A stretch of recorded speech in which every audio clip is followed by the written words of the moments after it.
Hello everyone, I am the storyteller and I am here to help you today. I know you use this video to fall asleep, so before that, like the video and subscribe to the channel. Also, where are you from and what time are you watching? Now get comfortable and relax.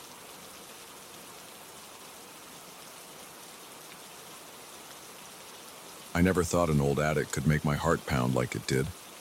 I figured I'd spend a week or two fixing this place, then get it ready for sale. That was the plan when I first stepped through the front door. I didn't expect to stand in total darkness every night, dripping sweat, shaking a flashlight at dusty boxes and hearing laughter that sounded like it came from nowhere. I arrived on a Sunday morning with my pickup filled with tools, paint cans, and a couple of folding tables. The drive was quiet, and the house sat at the end of a narrow street.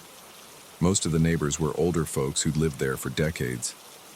I pulled up to the curb, turned off the engine, and stared at the house my grandmother had left me.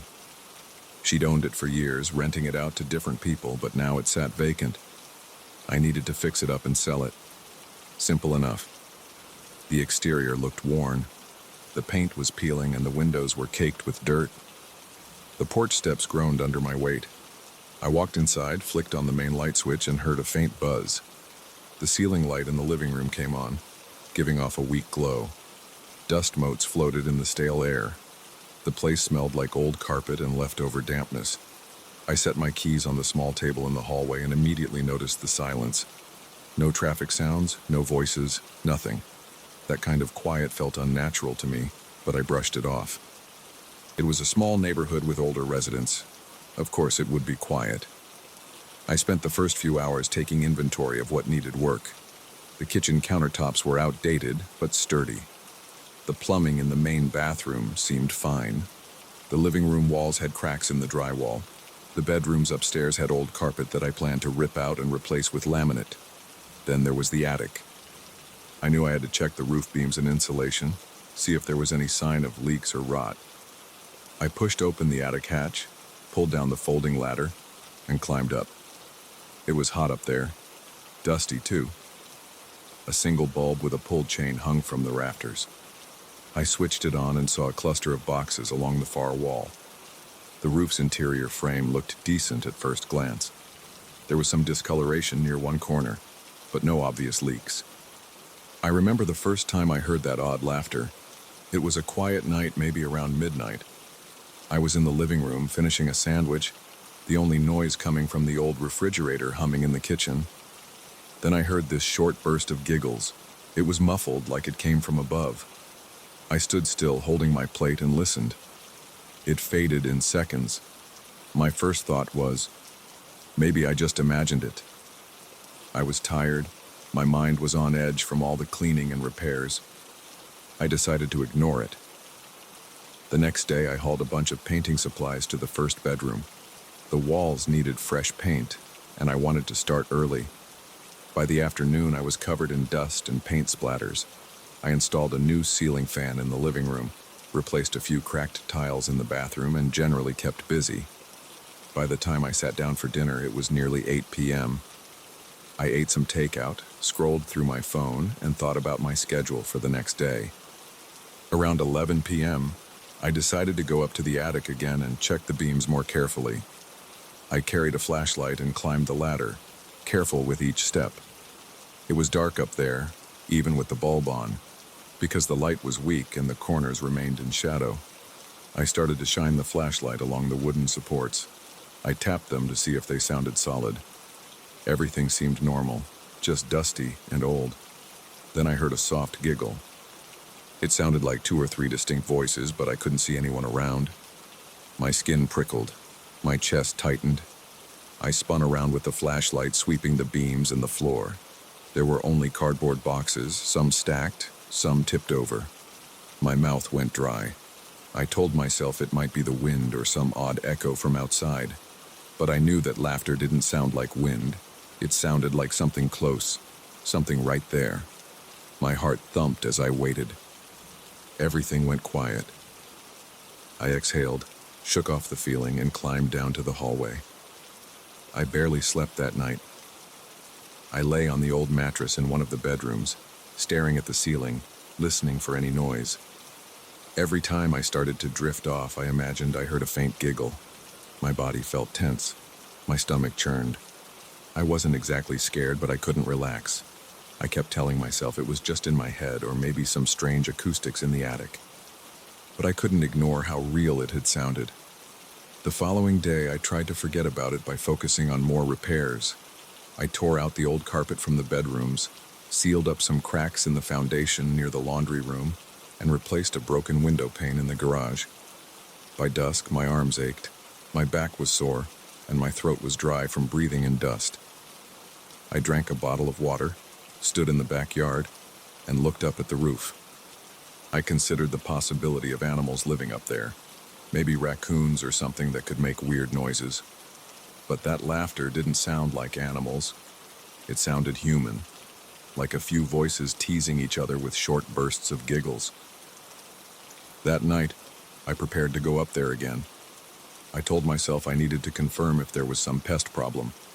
So, around 10 p.m., I grabbed a heavier flashlight, a small tool bag, and climbed into the attic. The air was stuffy, and I coughed on the dust. I tried stepping carefully, but the old boards creaked with every move. I aimed the flashlight at the corners, checking for signs of nests or droppings. I didn't see anything that would indicate animals. I didn't see anything at all, just boxes. Some were marked with labels like winter clothes or old dishes. Others were unmarked. I was about to open one when I heard scurrying behind me. I turned so fast I almost lost my balance. My breath caught in my throat. I heard footsteps, light, quick steps like someone running on the other side of the attic. Then came a single, high-pitched laugh, just a short, "Ha!" right behind me. My blood ran cold. I felt the hair on my arms stand up. I aimed the flashlight toward the sound, but I saw only the dusty floor and a couple of boxes. My pulse hammered in my ears. I called out, "Who's there?" No answer. My voice echoed in the rafters. I stood there, panting. I could feel my hands shaking. I walked slowly toward the spot where I thought I heard the running. My boots crunched over loose debris. The floor groaned. I kicked aside a small box and found nothing underneath. I crouched down and pointed the flashlight beam around. Nothing. My heart was racing, and all I could think was, that was right next to me. There's nowhere to hide here. After a minute, I forced myself to turn around and make my way back to the ladder. The attic felt oppressive, like it was closing in on me. I climbed down, shut the hatch, and locked every door in the house. Then I sat in the living room with the lights on, chest heaving. I tried to sleep that night, but couldn't. Every time I closed my eyes, I replayed the sound of those steps and that single laugh. It was too clear. There was no way it was an animal or a random noise. It had intention behind it, like whoever made it wanted me to hear it. My rational mind had no explanation. I'd never believed in stuff like ghosts or spirits, but I didn't have another excuse ready. Over the next few days, I kept working on the house. I replaced the old doors with new ones, patched up cracks in the walls, installed new faucets in the kitchen and bathroom. During the day, everything felt ordinary, just an old place that needed some upgrades. But at night, I dreaded going upstairs. I felt a knot in my stomach whenever I glanced at the attic hatch. The memory of that laugh got under my skin. One evening, I decided I'd just ignore the attic completely. I locked it shut, figured I'd checked the beams enough. My plan was to do the rest of the repairs downstairs, call a professional inspector if needed, and move on with my life. That worked for a day or two. Then on the next night, I was in the master bedroom touching up some paint around the window frame when I heard that laughter again. It wasn't above me this time. It sounded like it came from the hallway. High, light giggles, 2 or 3 voices all at once, lasting maybe 2 seconds. It made my skin crawl. I marched to the hallway, adrenaline pumping. I flicked on the overhead light. Nothing there, just the old hardwood floor and peeling wallpaper. The attic hatch was closed. There was no one else in the house. I shouted, "Hey, stop it!" My voice echoed down the stairs. Silence. My hands shook as I stood there feeling more confused than ever. I had to think practically. I checked the locks on the doors and windows. Everything was secured. There was no sign of forced entry, no sign of squatters. The neighbor next door was in bed by 8 p.m. every night. This was the quietest part of town. Nobody was sneaking around in here. But I had no way to explain these sounds. I made up my mind to finish my tasks as fast as possible. I wanted to get out of this place. I spent the next day installing the new kitchen cabinets, fixing the porch steps, and throwing out the junk that had accumulated over the years. I worked straight through lunch. By dusk, I'd made good progress. I told myself I could wrap up everything in a couple more days. I tried to stay optimistic. Then night fell. I was in the living room checking the new electrical outlets. The air felt heavy and I was on edge. I heard a thump above me, like something dropping on the attic floor. I tried to ignore it, but my chest got tight. I felt a pulse in my temples. My curiosity won out. I picked up my flashlight and headed upstairs. I stood under the attic hatch, hand on the pull cord. My breath felt shallow. I tugged it, and the ladder unfolded. I climbed up slowly, flashlight in one hand. The attic light was off, so I pulled the chain. It flickered a bit, casting a weak glow across the rafters. I stepped forward, scanning the boxes for any movement. My footsteps sounded loud against the wooden floor. I heard a faint shuffle from the far corner. I gripped the flashlight tighter. My mouth went dry. I forced myself to walk toward that corner, stepping around boxes. The air smelled stale. I heard a light scrabbling noise, but I couldn't pinpoint where it came from. Then I caught a glimpse of something shifting behind a stack of old crates. I raised the flashlight. For a split second, I thought I saw a shape, but it was just shadows dancing on the wall. My heart pounded so hard it hurt. I whispered, "I know you're here." No response. Silence. Then, behind me, the giggles came again. They sounded close and sharp. I spun around, nearly knocking into a low beam. The laughter stopped abruptly. I wanted to run, but my legs felt heavy. My arms tingled. The hair on my neck bristled. I waited, flashlight shaking in my hand. There was nothing to see. Nothing solid. No sign of anything that could produce those sounds. My chest tightened, and I felt my breathing quicken. I couldn't handle it anymore. I backed away toward the ladder, keeping my flashlight aimed in front of me. My shoulders were tense. My head throbbed. I climbed down, step by step, breathing hard. My feet hit the hallway floor and I slammed the hatch shut. I stood there, gulping air. Sweat trickled down my forehead. That was my last time in the attic. I decided right then I didn't care what was left undone up there. I wouldn't go back.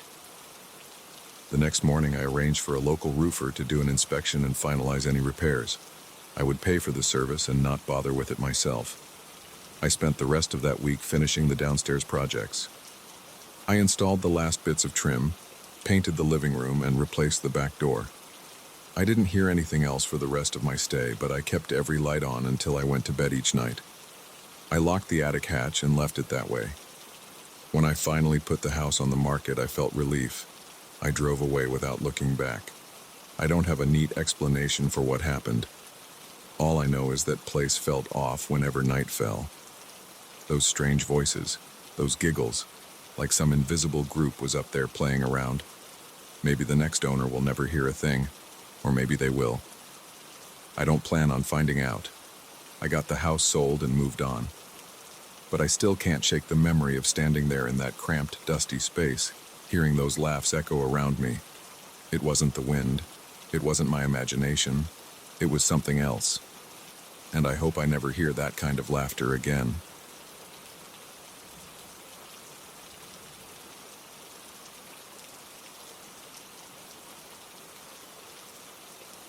I never liked sneaking around abandoned property. The thought of crumbling walls and silent corridors always made my stomach tighten. But I needed to see this place for myself. I'd heard about the old ceramic factory from my mother. She said my grandfather worked there as a night watchman in the 70s. The factory shut down decades ago, and the company left everything to rot. People warned me not to go inside. They said the structure was unsafe, that it attracted trouble, that there was no good reason to wander through broken machinery. I didn't care.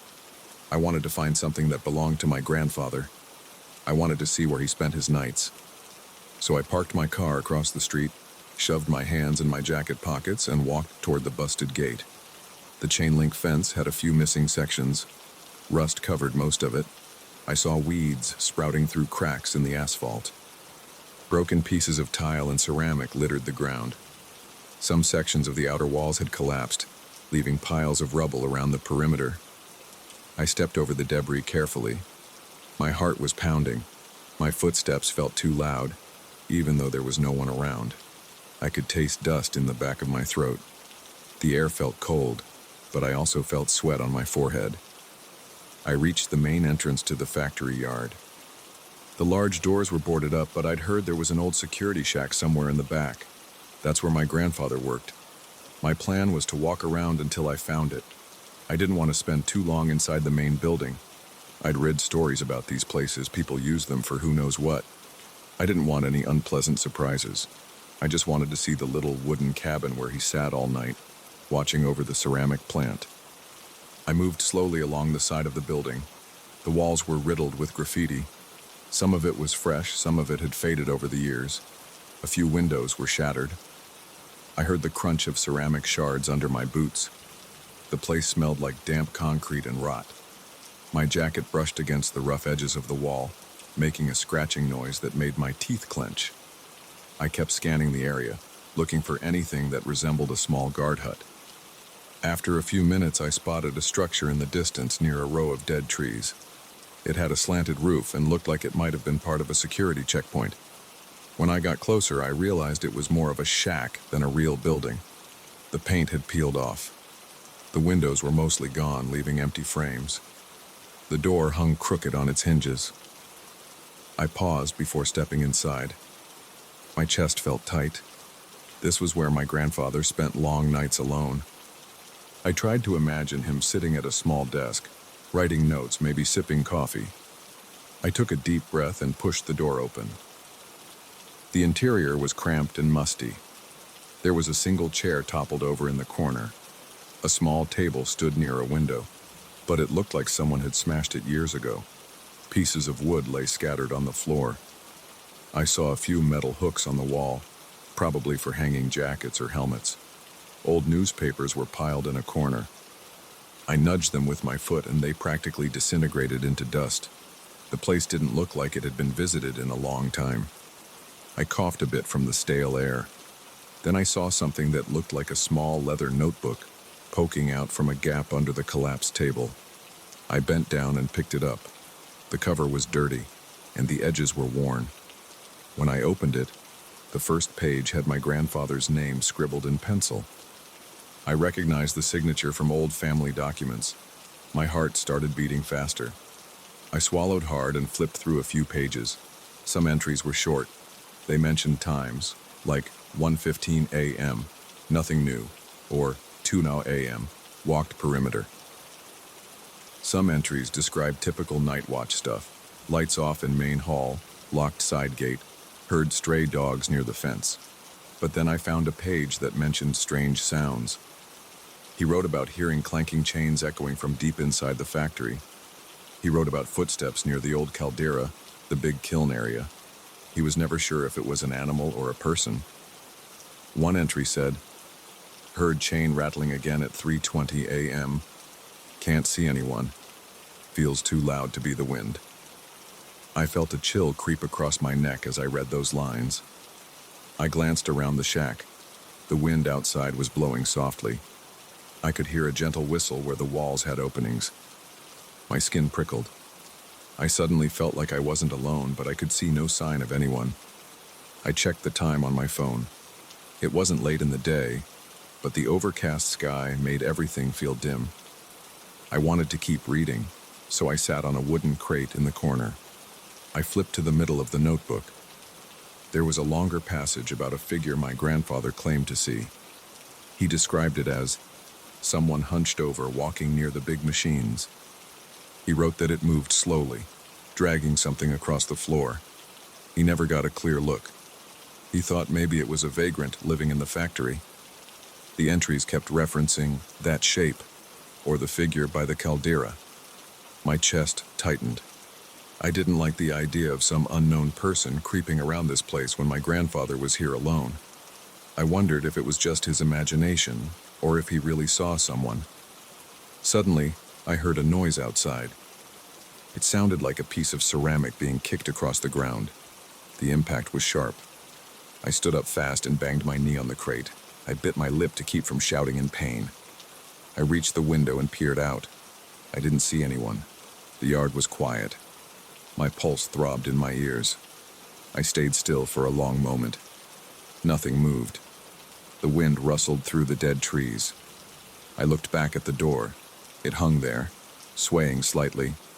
I debated whether to stay or leave. Part of me wanted to explore more. Another part of me thought I was being reckless. I went back to the crate and picked up the notebook again. My hands were shaking a bit. I scanned the entries for any more details about that figure. One passage described hearing a scraping sound near the caldera. My grandfather wrote that he followed the noise once, holding a flashlight and a wrench for protection. He said the inside of the factory was full of echoing footsteps and the rattle of chains swinging from overhead conveyors. He never found anyone, but he felt like he was being watched. He wrote, "I hate this place at night. I keep feeling a presence behind me." I flipped a few more pages. That's when I noticed some lines about how the figure sometimes stood near the windows, as if looking out at the yard. My grandfather wrote that he only saw it from the corner of his eye. It was always bent forward, like it had a bad back or was injured. My fingertips felt cold. I thought about how real this must have been for him. I also wondered if maybe he was just exhausted from working nights, imagining stuff in the darkness. My thoughts got interrupted by another sound outside. This time it was a dull thud, like something heavy dropped onto concrete. My stomach clenched. I stood up and stepped toward the window again. I felt my throat go dry. The yard still looked empty, but I couldn't shake the feeling that someone was there. I thought about calling a friend, but my phone signal was weak. Plus, I felt a little embarrassed about needing backup just to explore some old building. I picked up the notebook, planning to take it with me. Then I thought about how it belonged to my grandfather. It was part of this place, and I wasn't sure if I wanted to remove it. I flipped through more pages, hoping to find a final entry that would explain everything. That's when I saw sketches. They were rough pencil drawings. They showed a crouched shape with elongated arms and a hunched back. My grandfather wrote question marks around it. He wrote man or something else. I felt my muscles tense up. My breath got shallow. My mind started to race. It looked like he was truly scared of whoever or whatever this was. I heard another noise, closer this time. I dropped the notebook on the crate. My heart pounded. It sounded like footsteps crunching on broken tile just outside the shack. I froze and stared at the doorway. The door let in a sliver of light. I saw nothing. I listened for breathing, but the wind made it hard to be sure. I considered stepping out to check. Then I remembered the drawings, the figure, the accounts of chains rattling at odd hours. My nerves felt shot. I took 2 slow steps backward, keeping my eyes on the doorway. My pulse was hammering in my ears. I waited, listening for any sign that someone was about to enter. After several seconds, I heard a scuffing sound that moved away from the shack. It was like the person, or thing, was walking off in another direction. My shoulders relaxed a bit, but I was still shaking. I pressed my lips together and debated whether to investigate. Every part of me screamed to get out of there. I had enough. I'd seen enough. I grabbed the notebook off the crate and flipped the pages one last time. That's when I caught sight of a final note. It said, "I see it outside again. I don't know how long I can do this." My grandfather left those words. He must have felt isolated, trapped in this night job. I felt a surge of pity for him. Then my fear took over. I heard a metallic scraping noise somewhere behind the shack. I didn't want to meet whoever was making that noise. I didn't want to find out if it was some homeless person or something else. My face felt hot. My mouth was dry. I set the notebook back on the crate. I figured I could always come back for it if I really needed it. A part of me felt guilty for leaving it, but my instincts told me to leave everything as it was. I moved toward the doorway. My foot knocked against a piece of broken wood. It rattled across the floor. I winced, thinking I'd given myself away. I pushed the door open, inch by inch, trying not to make noise. The hinges squeaked. My stomach flipped. I paused, then forced myself to slip outside. The air felt colder. The yard was still empty, but the tension in my chest wouldn't go away. I started walking toward the fence, staying low, watching every corner of the yard. I kept expecting a hunched figure to appear behind a pile of rubble or around the corner of the main factory. My boots crunched on shattered ceramic. Each step sounded too loud. My heartbeat pounded in my head. I glanced over my shoulder every few seconds. I saw rusted scaffolding, broken windows, piles of collapsed roof. I didn't see any movement. The place was silent except for the wind. I tried to keep my breathing even, but I could feel my lungs tightening. I remembered the notebook's words about footsteps in the caldera, about chains rattling. I pictured my grandfather standing in that little shack, hearing the same sounds, feeling the same tension. It took me a few minutes to reach the fence. I found the gap I'd come through. I ducked under a twisted section of chain link and stepped back onto the street. My car was still there, a short distance away. I felt relief wash over me. I looked around one last time. The factory loomed in the background, silent and abandoned. I still felt like something was watching me from the darkness inside. My hands were trembling as I reached for my car keys. I climbed into the driver's seat and locked the doors. My breath came in short bursts. I told myself I was just spooked by old stories and weird noises, but I couldn't shake the feeling that my grandfather's notes were real. He heard chains. He saw a bent figure. He was convinced something was out there at night. I didn't want to think about it anymore. I started the engine and drove away, glancing in the rearview mirror until the factory disappeared from sight. When I got home, I realized I hadn't taken a single picture. I also remembered I left the notebook on that crate. I felt a stab of regret, but I also felt relief. That place belonged to the past, along with everything my grandfather experienced. I sat on my couch for a long time, staring at the wall, hearing the phantom sound of crunching ceramic and scraping metal in my head.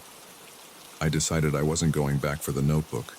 Some things can stay where they are. I had seen enough, and I sure as hell wasn't planning to return to that broken-down factory by myself again.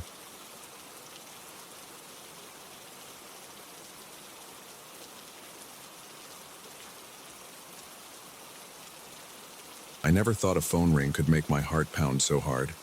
2 weeks ago, everything changed. I was asleep in my small apartment alone when the landline started ringing at exactly 3 a.m. I keep that phone for emergencies, but I rarely use it. People who know me call my cell. At that hour, I assumed something terrible had happened. I scrambled out of bed, rushed to the phone, and answered. All I heard was a faint static. No breathing, no words, just a crackling sound. I said hello, waited, said hello again. Nothing.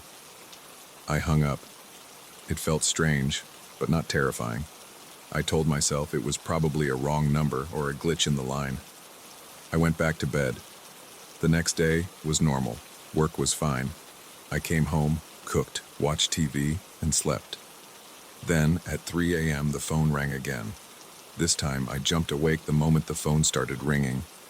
It was like my body had already learned to panic at that sound. I rushed over, picked up the receiver, and pressed it to my ear. Static again. It sounded like a weak radio signal. I strained to hear any voice, but all I caught was a hissing noise. I said hello a few times, waited, then heard a faint whisper. I couldn't make out words. It was more like someone breathing close to the mouthpiece. I felt a chill in my arms. I told myself it was probably some messed up connection. I hung up and tried to ignore the knot in my stomach. Over the next few nights, the calls continued. Always around 3 a.m. My phone never lights up with caller ID for these calls. It always shows unknown.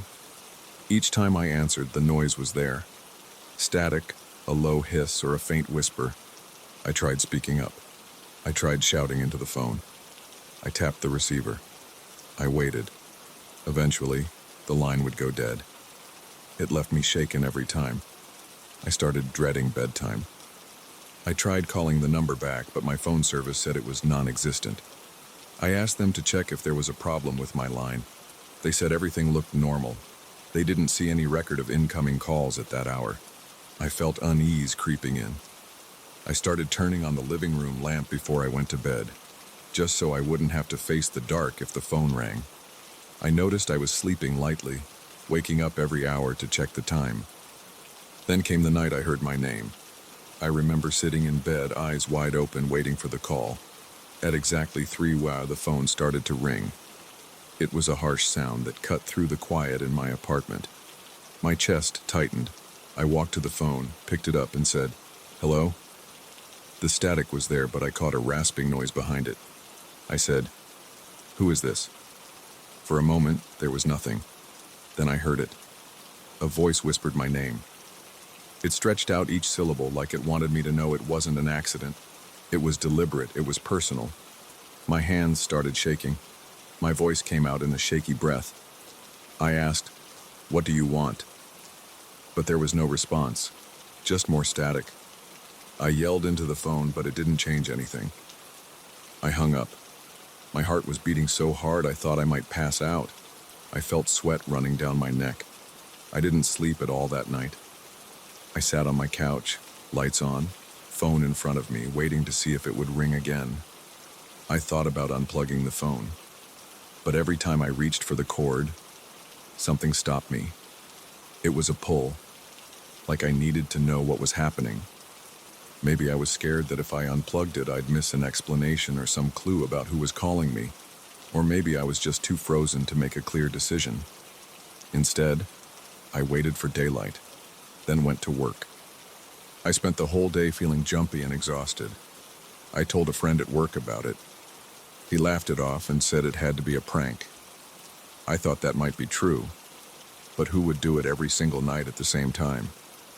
And how could the phone company find no record of the calls? When I got home, I tried to distract myself by cleaning. My apartment is small, so that didn't take long. I turned on the TV and tried to focus on any show that could pull me out of my head. That night, I stayed up until 3 a.m. on purpose. I sat at my small kitchen table, phone within reach. I wanted to be mentally prepared. I set my cell phone to record, hoping to catch the sound. At exactly 3, the landline rang. I waited 2 rings, then answered. I kept my cell phone close to the receiver to record. Again, static. I said hello. After a few seconds, I heard the whisper. It said my name once more. My entire body tensed. I felt my heart hammer in my ears. "Who the hell is this?" I asked, my voice cracking. "Nothing." Then I heard a strange noise like something being dragged on a floor, followed by a dull thump. I asked again, "Who are you?" The line went dead. I stood there holding the phone for a minute, not sure what to do. I checked my cell phone recording. It captured static, my voice, and maybe a faint hiss, but I couldn't clearly hear the whisper. It was too distorted. I tried to get some sleep, but my brain kept racing. I wondered if someone was outside my door messing with the phone line. I checked the hallway, checked the locks, even opened my apartment door to look around. Everything was quiet. My neighbors were asleep. The building hallway was empty. I closed my door, locked it, and went back to my couch. I turned on the TV and left it on for background noise. I felt safer with some light and sound around me. For the next few nights, the calls persisted. Each time it was the same static, the faint hiss, and sometimes the voice saying my name. I started to feel worn down. My eyes had circles under them. My head felt cloudy. At work, people asked if I was okay. I lied and said I was dealing with insomnia. I didn't want to sound crazy. At home, I considered ignoring the calls, but the ring was too jarring. My curiosity also kept me on edge. One evening, I decided to call the phone company again and demand they trace the next call.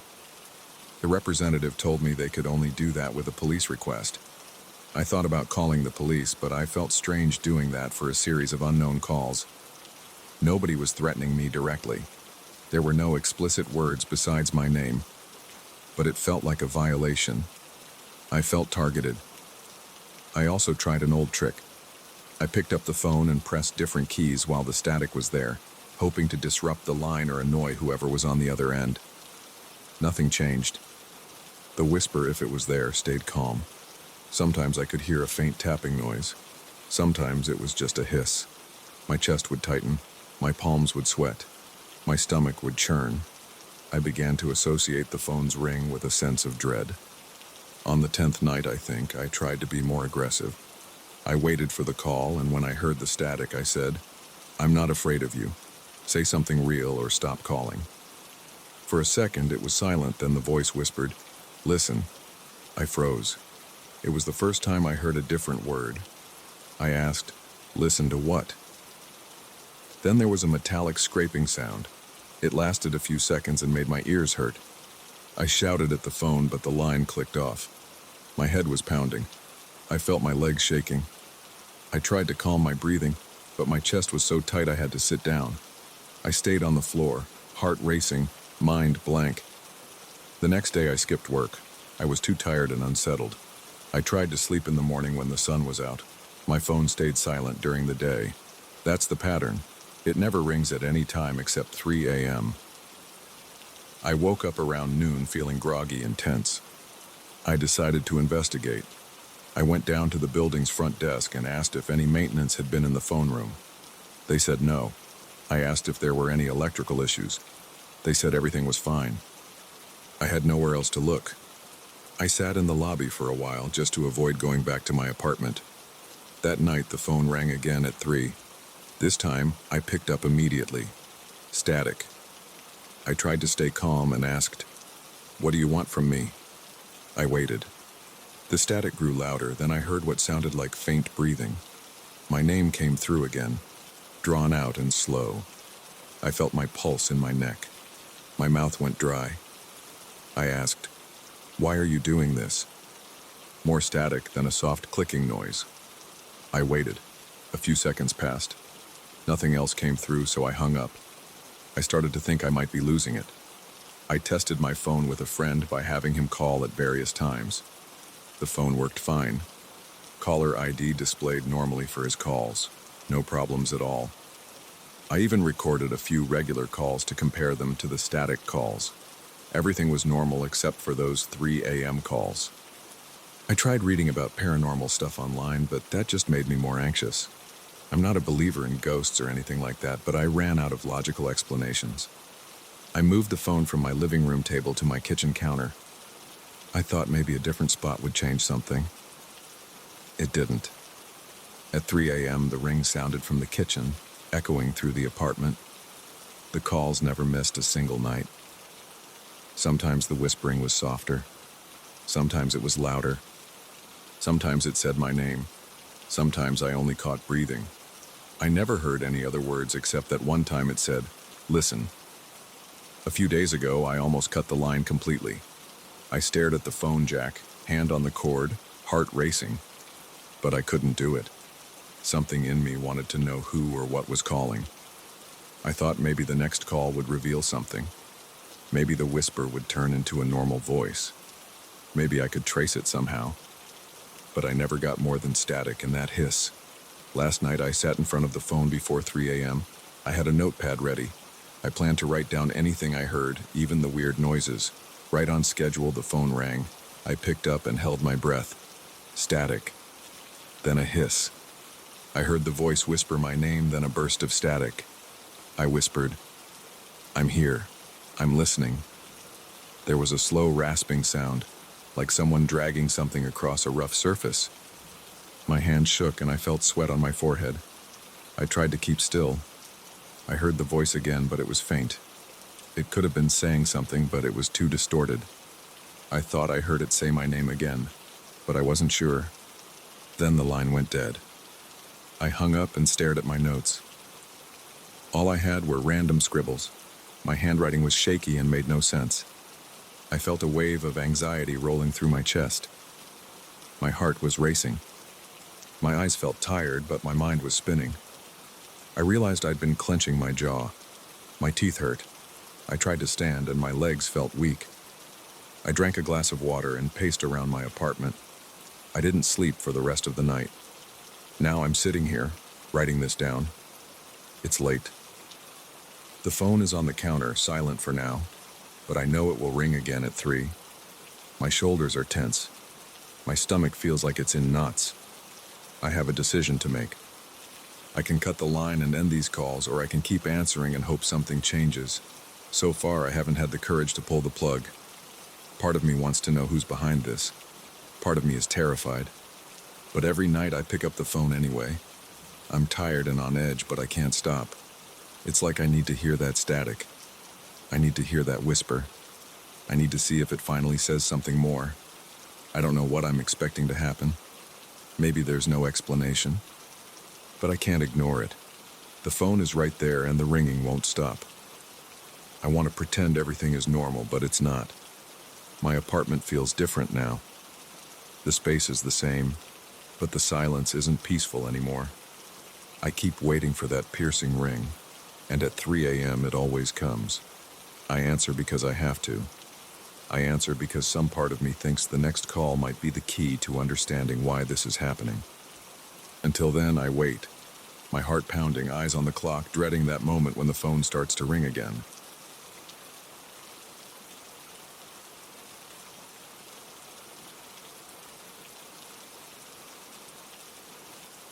I wasn't ready for the banging overhead. My first night in this new apartment, I felt exhausted from carrying boxes up the stairs. It's a small building with only 3 floors, and I'm on the top one. There's no elevator, so I hauled everything myself. By the time I finished, it was around 11 at night. That's when I heard it. Heavy, deliberate footsteps above me. It sounded like someone pacing back and forth, occasionally dragging something across the floor. The noise sent a jolt through my body. I remember standing in the middle of my living room, sweating from the move, trying to catch my breath, and then hearing this thud, thud, thud right above my head. The building manager, Mr. Silva, told me nobody had access to the roof. There's a locked door leading to the maintenance area, which also serves as the top floor's utility space. He told me not to worry about it because there was nothing up there except old pipes and wiring. He made it sound impossible for anyone to be there at night, but every evening around the same time I heard it. The pacing started slowly, built up for about 10 or 15 minutes, and then stopped. Sometimes there was a loud scraping sound, like a chair or a large object being dragged. It made the ceiling vibrate. My stomach would knot up each time it happened. I'd stare up, waiting for it to end, thinking maybe it was an illusion or that my neighbor downstairs was making noise that somehow echoed up. But that explanation never made sense because the footsteps sounded way too close, right above me, not below. After a few days of this, I decided to talk to Mr. Silva again. I approached him while he was unlocking the main door one morning. I tried to keep my voice calm and said, "I'm hearing footsteps at night, around 11. Are you sure no one goes up to the roof?" He looked at me with a tired expression. He said, "Yes, I'm sure. The door's locked, and I'm the only one with a key. I haven't opened it in months. Maybe sounds carry through the pipes. These old buildings can be weird." I felt a prickle on the back of my neck when he said that. I had no reason to doubt him, but I also couldn't ignore what I heard. I thanked him, walked away, and thought about the possibility of the building's pipes making those sounds. It seemed unlikely, but I tried to convince myself that might be the case. That night, I sat in my living room with the TV muted around 10:30. I wanted to be ready to listen carefully. The building was quiet. My neighbor below me was a single guy named Paulo. I had met him once in the hallway. He seemed nice, but kept to himself. He mentioned that the walls were thin and to let him know if I heard anything weird. I thought about going down and asking him if he'd been hearing the same footsteps, but I decided to wait. I wanted to confirm I wasn't imagining things. At exactly 11, I heard it again. The first footstep was soft, then the next one was heavier. My heart started racing. I turned off the lights. I wanted to stand perfectly still and track the direction of the noise. It was moving in a line above my bedroom, then turning around near what I assumed was the far corner of the roof. Then it came back. It was like someone pacing in a cramped area. Occasionally, I heard a scraping noise. It reminded me of a piece of furniture or a big box being dragged across concrete. I stood there, eyes fixed on the ceiling. My breath got shallow. The footsteps went on for almost 10 minutes. Then it stopped. My heart pounded in my ears. I sat down on my couch. Sweat trickled down my forehead. Even though the room was cool, I felt hot, like I'd just run up the stairs again. I told myself, I need to figure this out. I couldn't sleep much that night. Every time I drifted off, I imagined someone walking just a few feet above my head. The next day, I cornered Paolo in the hallway. He was taking out some trash. I asked him, "Hey, do you ever hear footsteps at night?" Paolo looked puzzled. He said, "You mean from the roof?" "No, I never hear anything. Sometimes I hear you moving around upstairs, but that's it." I explained that I'd been hearing something coming from above my bedroom. He shrugged and said, "I don't hear it down here. Maybe it's just the old pipes." I couldn't tell if he was being honest or just didn't want to get involved. His expression seemed sincere, though. I felt more unsettled. If it was loud enough to rattle my ceiling, why wouldn't he hear something? For the rest of the week, the pattern continued. The footsteps started around 11, lasted several minutes, then stopped. Sometimes I tried to ignore it by playing loud music or watching TV. But whenever I turned off the noise, I could still hear them. My chest would tighten. I'd swallow hard, trying not to let it affect me. By Friday, I couldn't take it anymore. I decided to see the access door myself.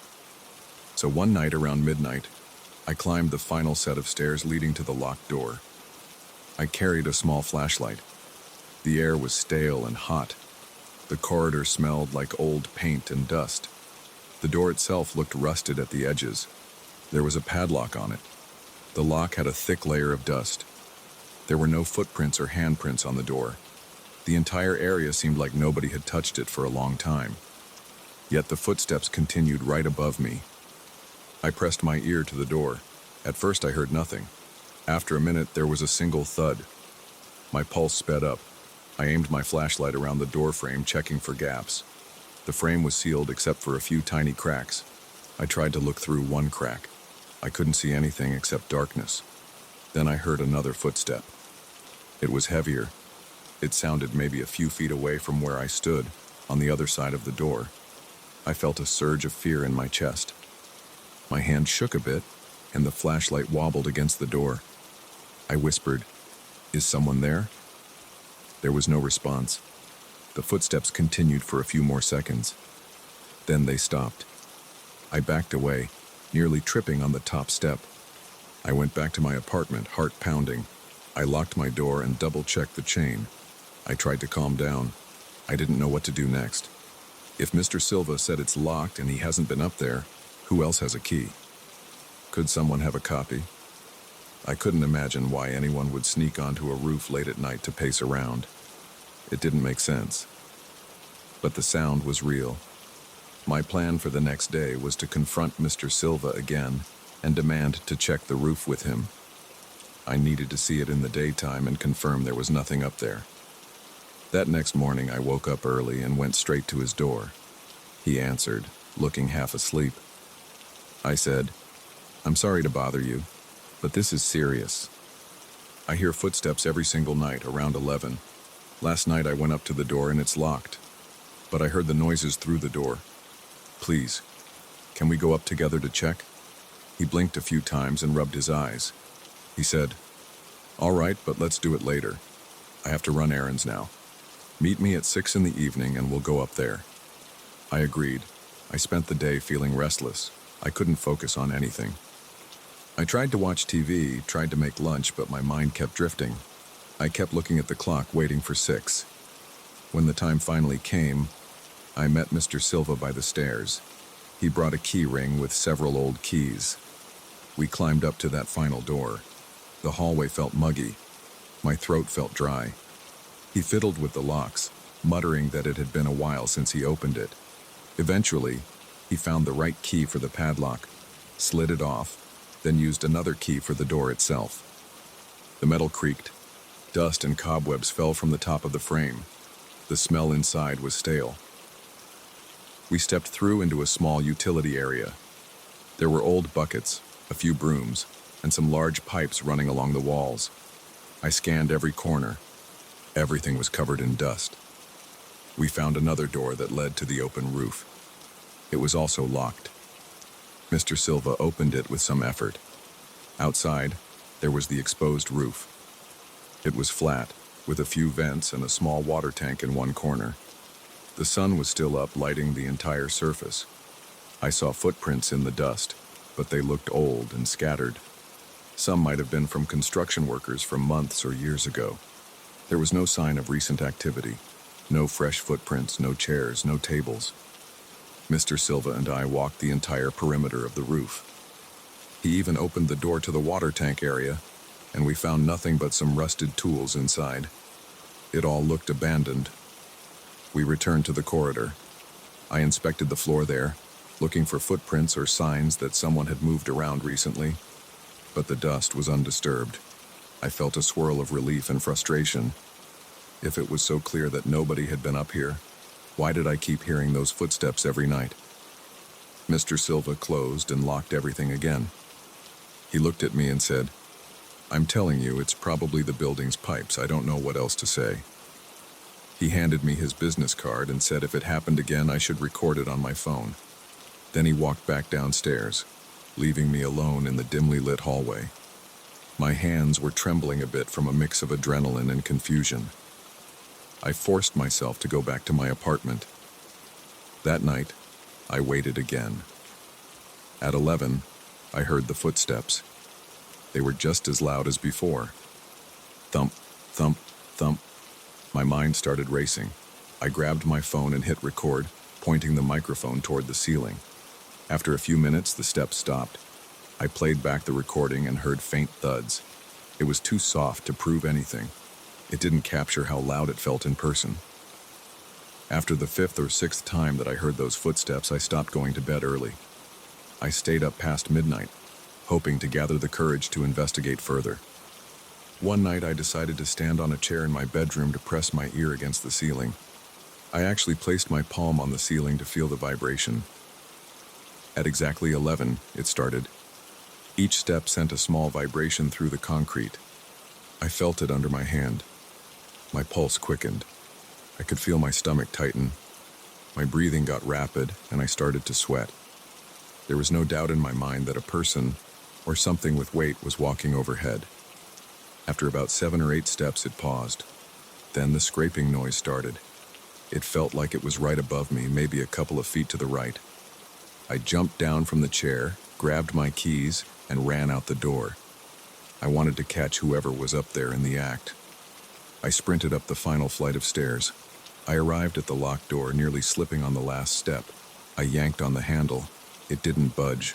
The padlock was firmly in place. I put my ear against the metal door. My heart was thundering in my chest. I heard movement on the other side. It was heavier than footsteps now. It sounded like someone was dragging something across the floor. The sound caused my arms to break out in goosebumps. I tried to see through the cracks again, but the corridor was dark. I couldn't see any light or shadow. My mind raced with questions. Who had locked themselves in there? Why would they do this every night at the same time? I tried to knock on the door. My knuckles hurt against the metal. I said, "Hello? Is anyone there?" The noise continued for a few seconds. Then everything went dead silent.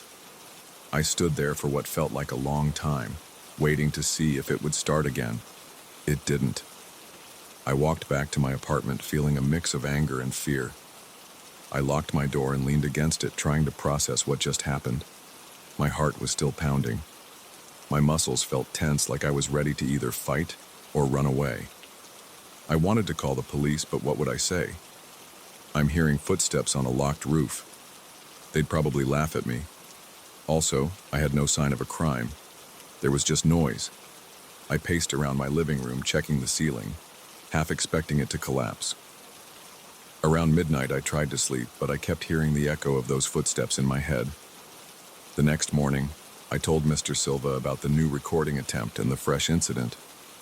He said, "If you're that sure someone's sneaking up there, maybe we should change the locks. I can do that tomorrow." I nodded and waited.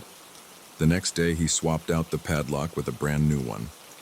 He let me watch him open it, remove it, and put the new one in place.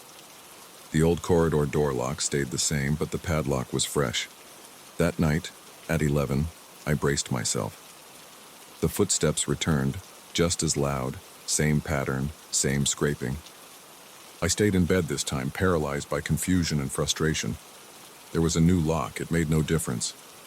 Now I lie here each night, listening to those footsteps. They always start around the same time, as if by a schedule. They pace, they drag something, they vanish. I've tried everything except breaking down the door, but that wouldn't be my right, and I don't want to deal with the consequences of damaging the building's property. I still talk to Mr. Silva often. He's out of answers. He thinks I'm either overreacting or there's some weird building quirk, yet he doesn't doubt I'm hearing something. He just can't explain it. I live with this tension every day. Sometimes, if I come home late, I wonder if I'll bump into whoever's responsible on the stairs. But I never see anyone suspicious. There are only two of us living in this building, Paolo and me. Paolo works long hours. He denies going anywhere near the roof. Mr. Silva lives off-site. I checked the building records and there's no sign of a third tenant. The footsteps remain a mystery. Every time I close my eyes at night, I know they'll start soon. And every time I hear them, my body tenses up. My mind races with questions. I get up, stand under the ceiling, and feel my breath shake. The noise continues, slowly pacing back and forth. Then it stops, leaving me in the quiet dark. No explanations, no answers, just that locked door and the echo of steps above my head.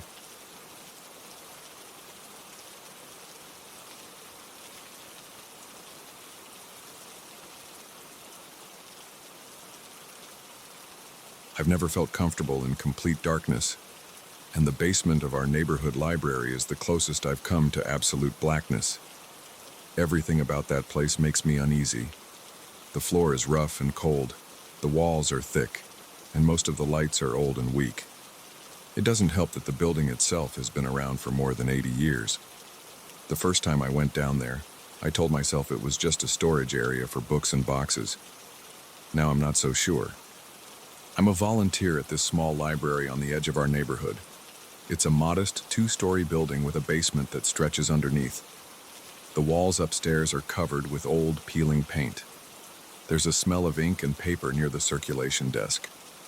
People come and go, checking out novels or reference materials. The librarians and staff members are friendly enough. They welcome anyone who wants to help. I signed up to assist because I grew up around here and thought it would be a good way to give back. They assigned me to the basement storage on my first week. I remember walking down those creaky steps and feeling an immediate drop in temperature. My arms broke out in goosebumps.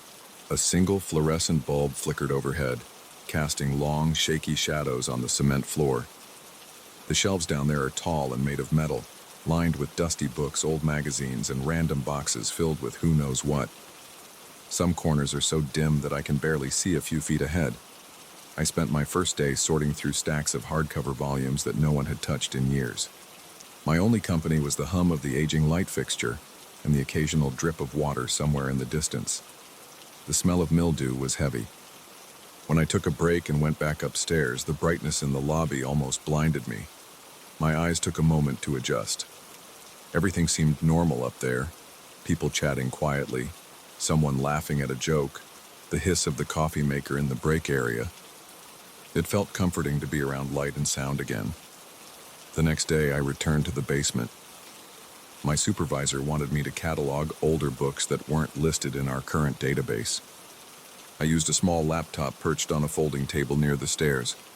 Each time I found a title, I typed in the ISBN or the best approximation. Some of the books were so old their covers were practically flaking off. Others had that thick, dusty smell that made me sneeze. I was halfway through a pile when I heard it, a soft voice, very low, saying my name. "Hey, Brian." It sounded like a whisper, but close to my left ear. My heart rate sped up. I looked around quickly, expecting one of my coworkers, but the basement was empty.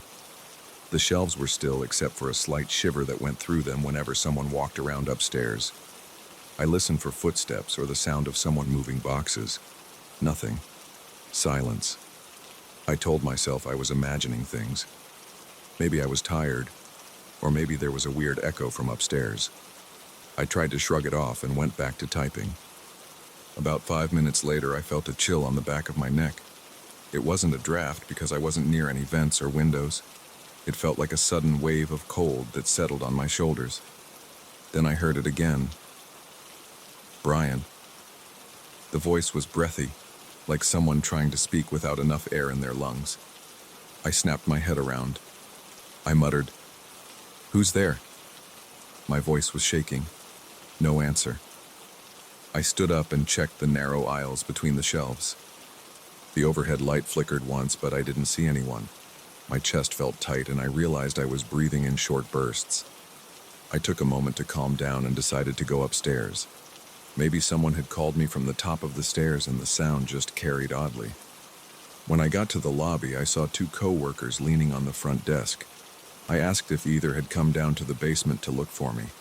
They shook their heads. One said, "We've been here the whole time. Haven't called you." I felt a knot in my stomach. I tried to laugh it off and said something about hearing strange noises in the basement. They shrugged and said the place was old. Pipes made all sorts of sounds. The rest of that day was uneventful.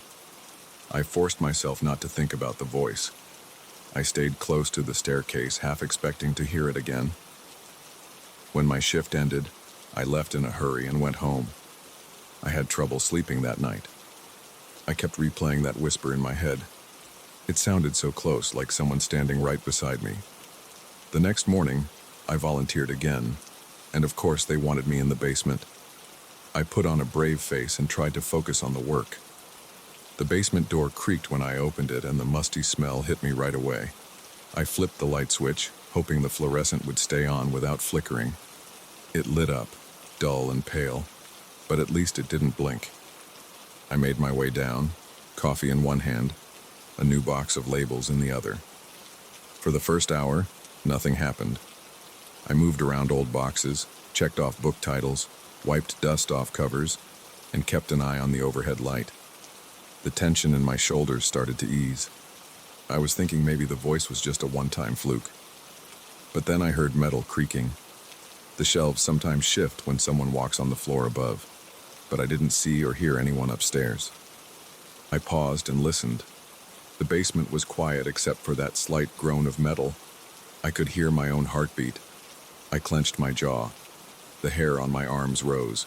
Then I heard the voice again, whispering my name. This time it sounded more urgent. Brian. Brian. My coffee cup trembled in my hand and I spilled a bit on my shoe. I put the cup down and wiped my shoe against the floor. My throat went dry. I said, "All right, this isn't funny. Who's there?" My voice echoed in the near-empty basement. I felt a rush of panic. My mind went wild thinking about the building's history, the old walls, the possibility of someone hiding between the shelves. But there was no shadow or movement to give me any clues. I decided to walk up and down every aisle with my phone flashlight on, just to be sure I wasn't missing anything. The beam of light revealed dusty book spines, some cobwebs near the top shelves, and old cardboard boxes stacked in corners. I didn't see any sign of a person. My ears strained for any sound of breathing or footsteps, but there was nothing but the shuffle of my own shoes. When I finally returned to my workstation, I felt exhausted, even though barely 2 hours had passed. My head was pounding. I wanted to leave, but I didn't want to look scared. I also knew I had to finish cataloging these books, or I'd fall behind.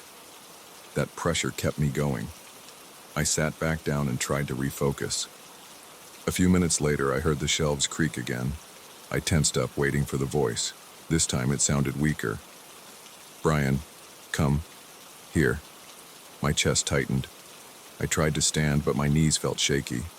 I forced myself to move. I walked slowly in the direction I thought the sound had come from.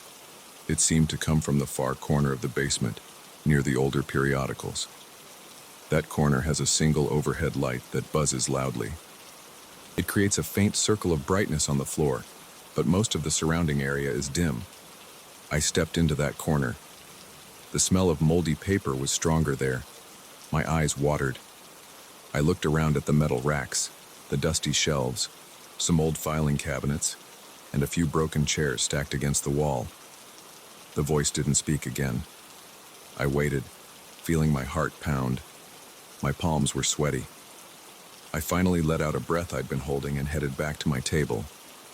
I told myself it might be just my mind playing tricks. Maybe I was stressed, or the flickering lights and stale air were causing me to imagine things.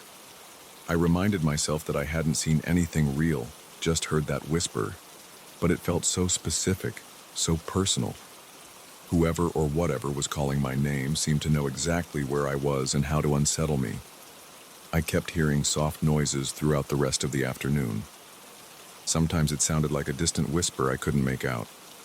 Other times it was the creak of the shelves or a faint tapping on the cement floor. When my shift was done, I shut off the basement light and practically ran up the stairs, 2 steps at a time.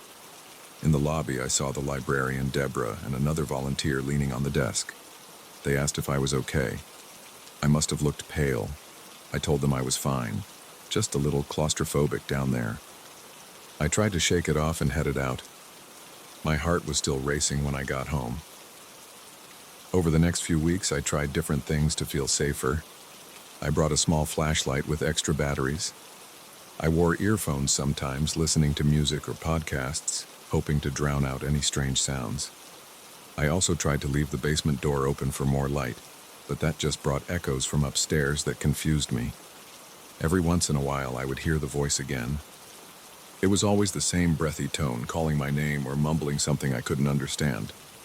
I started asking my coworkers if they had experienced anything odd. Most just gave me puzzled looks. One said the basement was creepy, and that she sometimes felt someone watching her, but she had never heard a voice. Another coworker told me the building was old.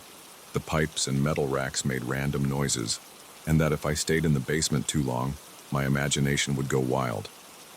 I nodded along, but inside I felt a growing sense of dread. One afternoon, I decided to record audio on my phone while I worked. I set it to record continuously, hoping to catch the voice if it came. I spent 2 hours that day moving boxes and cataloging. I heard the voice call me twice in that familiar low whisper. When I played back the recording later, I heard myself moving around, the shuffle of books, my occasional cough, and some distant clanks from above. But I couldn't hear the voice on the playback. There was no trace of it. That discovery made me even more uneasy. I tried telling myself it could be my own mind or some weird acoustic effect, but I knew how real it sounded in the moment. Each time I heard it, my heart thumped harder, and my skin felt cold. My muscles tensed up. I couldn't breathe properly, and I kept looking over my shoulder, expecting to see someone behind me. A few days ago, I was in the basement again, boxing up old newspapers. The shelves started their usual groaning. Then I heard a series of soft taps on the concrete, almost like footsteps. I turned my phone flashlight on and aimed it at the far aisle. My breath caught in my throat. I swear I saw a shape move behind a shelf. It was a quick blur, something dark. But when I rushed over, there was nothing there. The voice didn't speak that time, but the air felt thick, like a humid day in a closed room. I stood there, feeling sweat run down my temples. I kept turning in slow circles, trying to see if anything moved again. Everything was still. After that incident, I decided I had reached my limit. I gathered my things and made a beeline for the stairs. Once I was up in the lobby, I steadied my breathing before telling my coworkers I had finished for the day. They must have seen the look on my face because no one asked me to do anything else. Now, every time someone mentions the basement, I feel a knot forming in my gut. If they need me to run down for a quick box or to look for an old volume, I pretend to check my phone or find some excuse to stay upstairs. I don't want to admit that the place frightens me, but it's obvious I don't like going down there alone. I've heard that voice too many times. I don't understand it, and I'm not sure I want to. I still volunteer at the library, but I stick to the main floors and help with shelving or assisting at the front desk. Sometimes I see new volunteers head down the basement steps, bright-eyed and unaware. Part of me wants to warn them, but I stay quiet. I figure if they hear something, they'll come up spooked and tell the others, just like I did. Maybe some part of me doesn't want to scare them unnecessarily. It's possible they'll never experience what I did. Even so, I remember every detail of those moments. The voice right at my ear, the cold feeling on my neck, the tapping on the floor, and the shadow I glimpsed for a second. All of it felt personal, like something wanted my attention. I have no answers, and the library staff don't seem to believe me, or at least they don't show it. They chalk it up to nerves or the building's quirks. I keep busy upstairs these days. I greet people at the entrance, I help organize returns, I work on the computers when they need updates. Every so often, though, someone will ask, "Can you go fetch those old magazines from the basement?" My stomach tightens. I grip the edge of the counter. Then I say, "Sure, I'll go in a minute."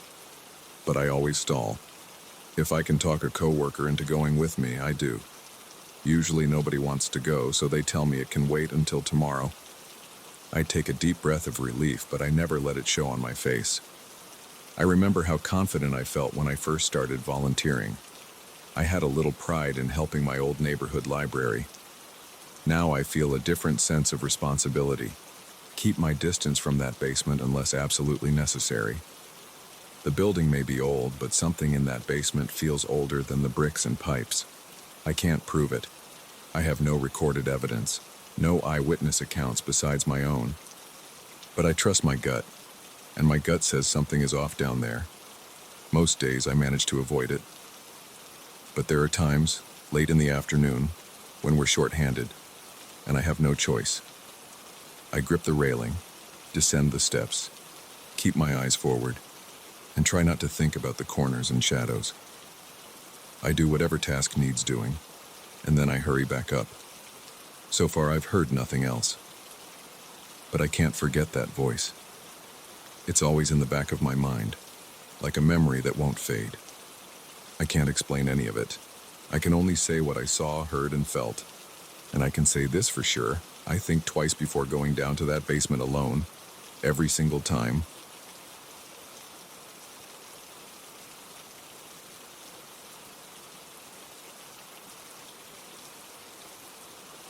I still remember that night because it made my heart pound in a way I hadn't felt before. It was around 2 a.m. on a Tuesday. The building was completely silent.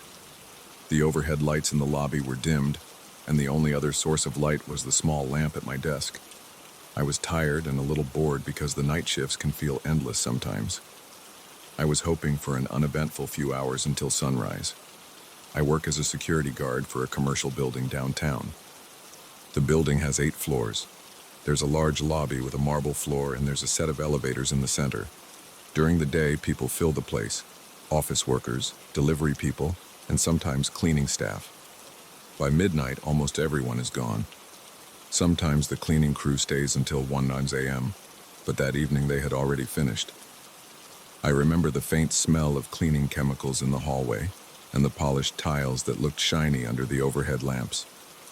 Usually, I monitor the security cameras at the front desk and answer calls from the few people who work late. Sometimes a manager has trouble swiping his key card, or a maintenance worker needs access to a locked office. But that particular night was quiet. Nothing was happening. I could hear the hum of the air conditioning vents above me. My eyes were on the screens in front of me. I was scanning the empty corridors. I saw no movement. I heard nothing unusual. Everything felt normal until the intercom for the elevator started to ring. It wasn't the normal ringtone from the phone on my desk. It was the faint buzz from the elevator's built-in intercom system. There's a small panel on the front desk that lights up whenever someone presses the emergency button or the intercom button inside the elevator. That night, that panel lit up with a soft green glow. I stared at it for a second. My first thought was that maybe someone got stuck or needed help. It happens sometimes if the system glitches. I picked up the receiver next to the panel. Before I could say anything, I heard someone whispering. It was a quiet, shaky voice. I couldn't tell if it was a man or a woman. The voice said, "Help me." I'm stuck. The words were short and cut off. There was static in the background. My shoulders tensed up. I felt a slight chill on my arms because something about the voice sounded off. It wasn't loud or frantic. It was a slow, raspy whisper. I asked, "Hello, are you okay? Which elevator are you in?" The only response I got was more static and a faint breath on the other end. I leaned closer to the receiver and tried again. No real answer. Just a hiss and a soft, strained sound that might have been a word or two, but I couldn't make it out. My heart started beating faster. I wanted to see if there was an actual elevator in motion. I checked the console in front of me. The system that shows which elevator is in use indicated that all elevators were idle. No doors were open. No one was inside. The screen showed zero activity. I put down the receiver, stood up, and checked the security cameras in the elevator shafts. We have live feeds that show the interior of each car. All of them were empty. I could see them sitting at their respective floors, doors closed, lights off inside. I glanced at the main elevator in the lobby. Its doors were shut and I heard no sounds. I tried to remain calm. I figured maybe the system was malfunctioning. Still, the whisper had sounded very real. I walked across the lobby to the main elevator. My footsteps echoed on the marble floor. The building was so silent that I could hear my own breathing. I pressed the button to open the elevator doors. The doors slid open with a slight hiss and I saw the empty cab. No one was there. The overhead light inside was on, but it didn't flicker or anything. It looked perfectly normal. I stepped inside for a second just to see if something was wrong. I checked the intercom panel on the elevator wall. It was intact, no sign of damage. Everything looked fine. I walked back out and tried to call the elevator intercom again from my console at the desk. I pressed the button to establish a new connection. Nothing happened. There was no static, no whisper, not even a beep. The line was dead. I hung up and tried once more. Still silence. I stood there with the receiver in my hand. My throat felt dry. I swallowed hard and glanced around. The lobby looked the same as always, but I felt uneasy. I felt a pressure in my chest.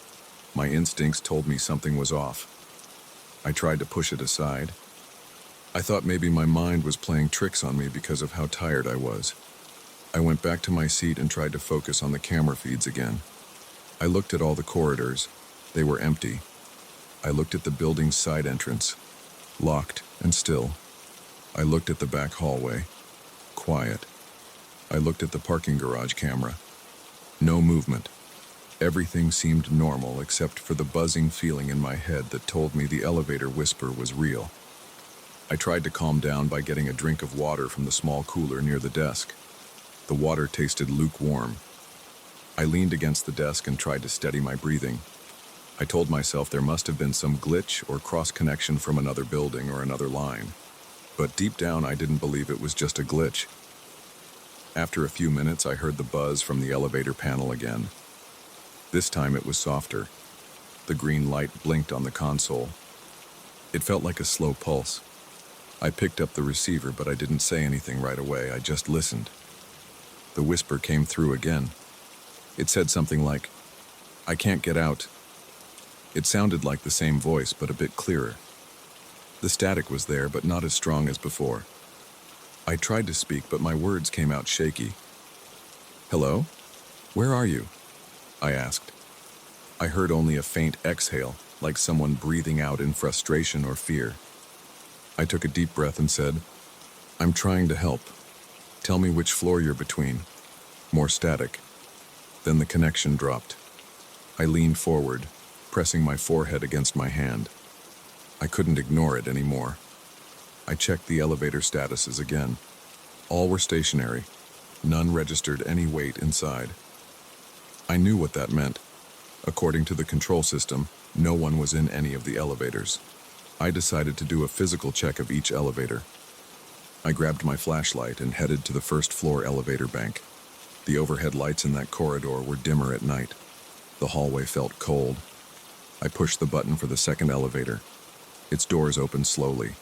I shone my flashlight inside, even though the interior light was on. Nothing was inside. I checked the emergency hatch on the ceiling. It was closed and locked. I pressed the test button for the intercom. It beeped normally. Then I went to the next elevator, did the same routine. It was empty. I repeated this for all 3 elevators in the main lobby bank. No sign of anyone. The building also has a service elevator in a separate corridor. I walked there. My shoes made a light squeak on the floor. The hallway felt cramped with storage rooms on each side. The service elevator was at the ground floor as well. Its doors were also closed. I pressed the button. Doors opened. It was empty, silent, and still. I checked the intercom. It gave me the usual beep. Everything looked fine. I felt a knot in my stomach. I didn't want to think about supernatural things. I don't usually believe in that. But I was running out of logical explanations. I looked at my watch. It was around 2:30 a.m. by then. I still had several hours left in my shift and I felt uneasy. My skin prickled as I stood in the empty service elevator. I stepped out and let the doors close. Then I turned around and went back to the front lobby. My mind was racing with questions. I returned to my desk and tried calling the building manager, but he didn't pick up. That's not unusual at that hour. I thought about calling the elevator maintenance company, but I didn't have a strong reason to request emergency service. The last time I called them for a false alarm, they arrived after an hour and charged a hefty fee. I didn't want to get in trouble if this turned out to be a weird glitch. I sat there staring at the console, waiting to see if the call would come in again. My heart was still beating quickly and I felt sweat on my palms.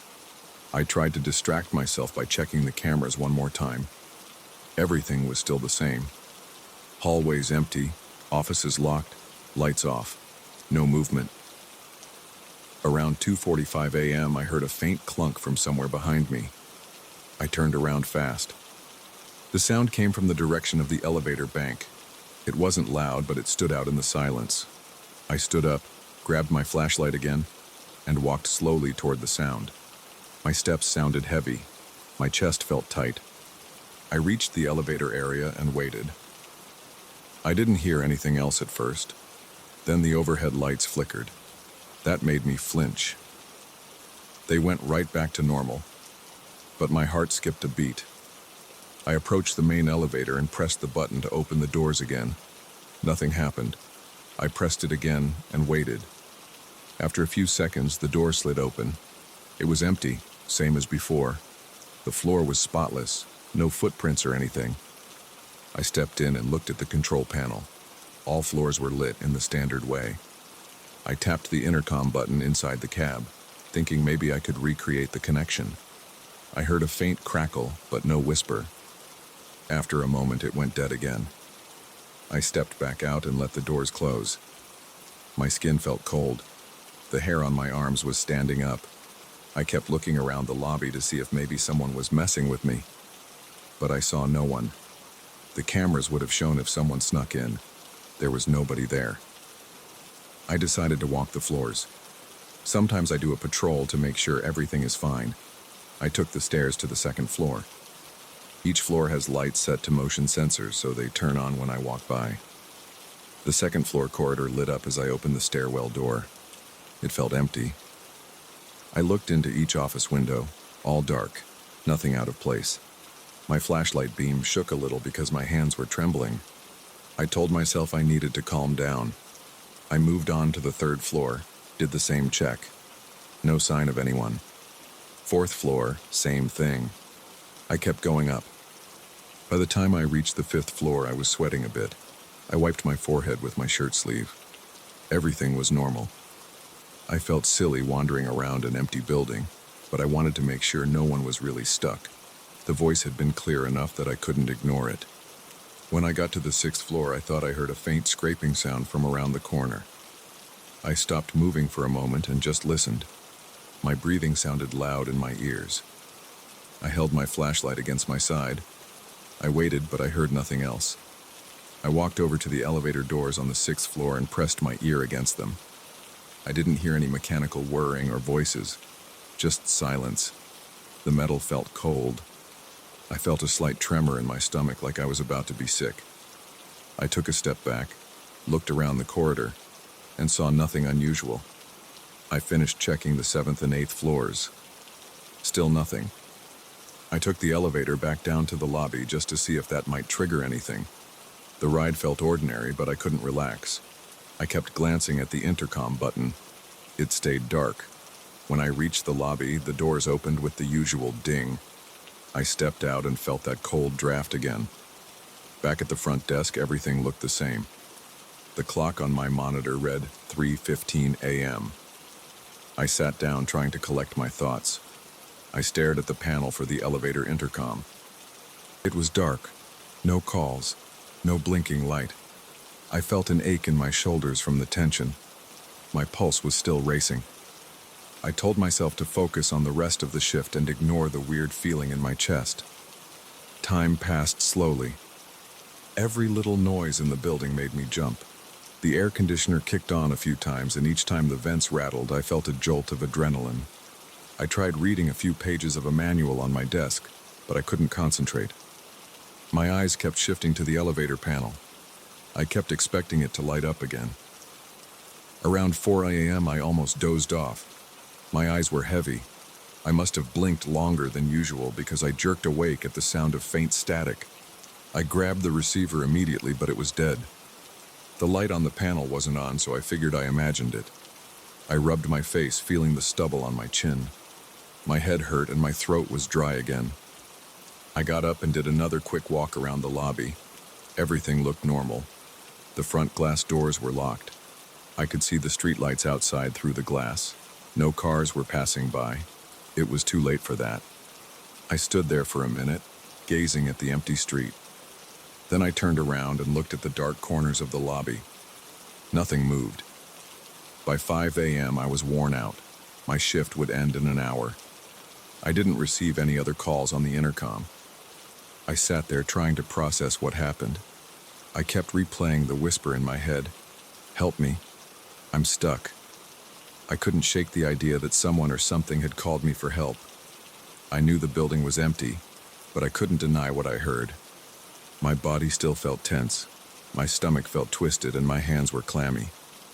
When the first employee arrived around 6 a.m., I felt a rush of relief. The day shift was starting soon, and I could report my strange night to someone else. One of the regular office workers walked in, gave a quick nod, and headed to the elevator. I watched him press the button. The doors opened normally. He stepped inside without hesitation. The elevator whisked him away to whatever floor he needed. I didn't hear any strange noises. I didn't hear any static. Soon, other people trickled in. The building felt alive again. The phone started ringing with routine questions. The presence of people made me feel less stressed. Still, I had the memory of that whisper stuck in my mind. It didn't fade. When my relief showed up, I told him we might have an issue with the elevator intercom. He said he would check it out and call maintenance if needed. I didn't mention the voice in detail because I didn't want to sound ridiculous. I just said the intercom might be malfunctioning, and I left it at that. I grabbed my things, nodded goodbye, and walked out the front door. The sky was lighter. I saw a few cars on the street. My shift was over. Even with the sun coming up, I still felt unsettled. My body was tired, but my mind was racing. I just wanted to go home and lie down. I couldn't stop thinking about that whisper. It was so clear. It didn't sound like a radio glitch. It sounded like a real person. But there was no one there. I got home, took off my uniform, and tried to relax. But as I sat on my couch, I kept hearing that whisper in my head. I couldn't understand why it happened or who was on the other end of that line. Maybe it was a leftover message from a previous call. Maybe it was an electrical fault in the system. Or maybe someone found a way to tamper with the elevator intercom from another location. I couldn't be sure. All I knew was that I felt a strong sense that something tried to reach me. The rest of that day, I couldn't shake the tension in my chest. Even when I finally fell asleep, I had trouble resting. I would roll over and think about the empty elevator, the hiss of static, and that low, raspy voice asking for help. It's been a while, but I still remember the way it made me feel. Exposed, unsure, and alone in that big building. Even if I never hear that whisper again, the memory stays with me.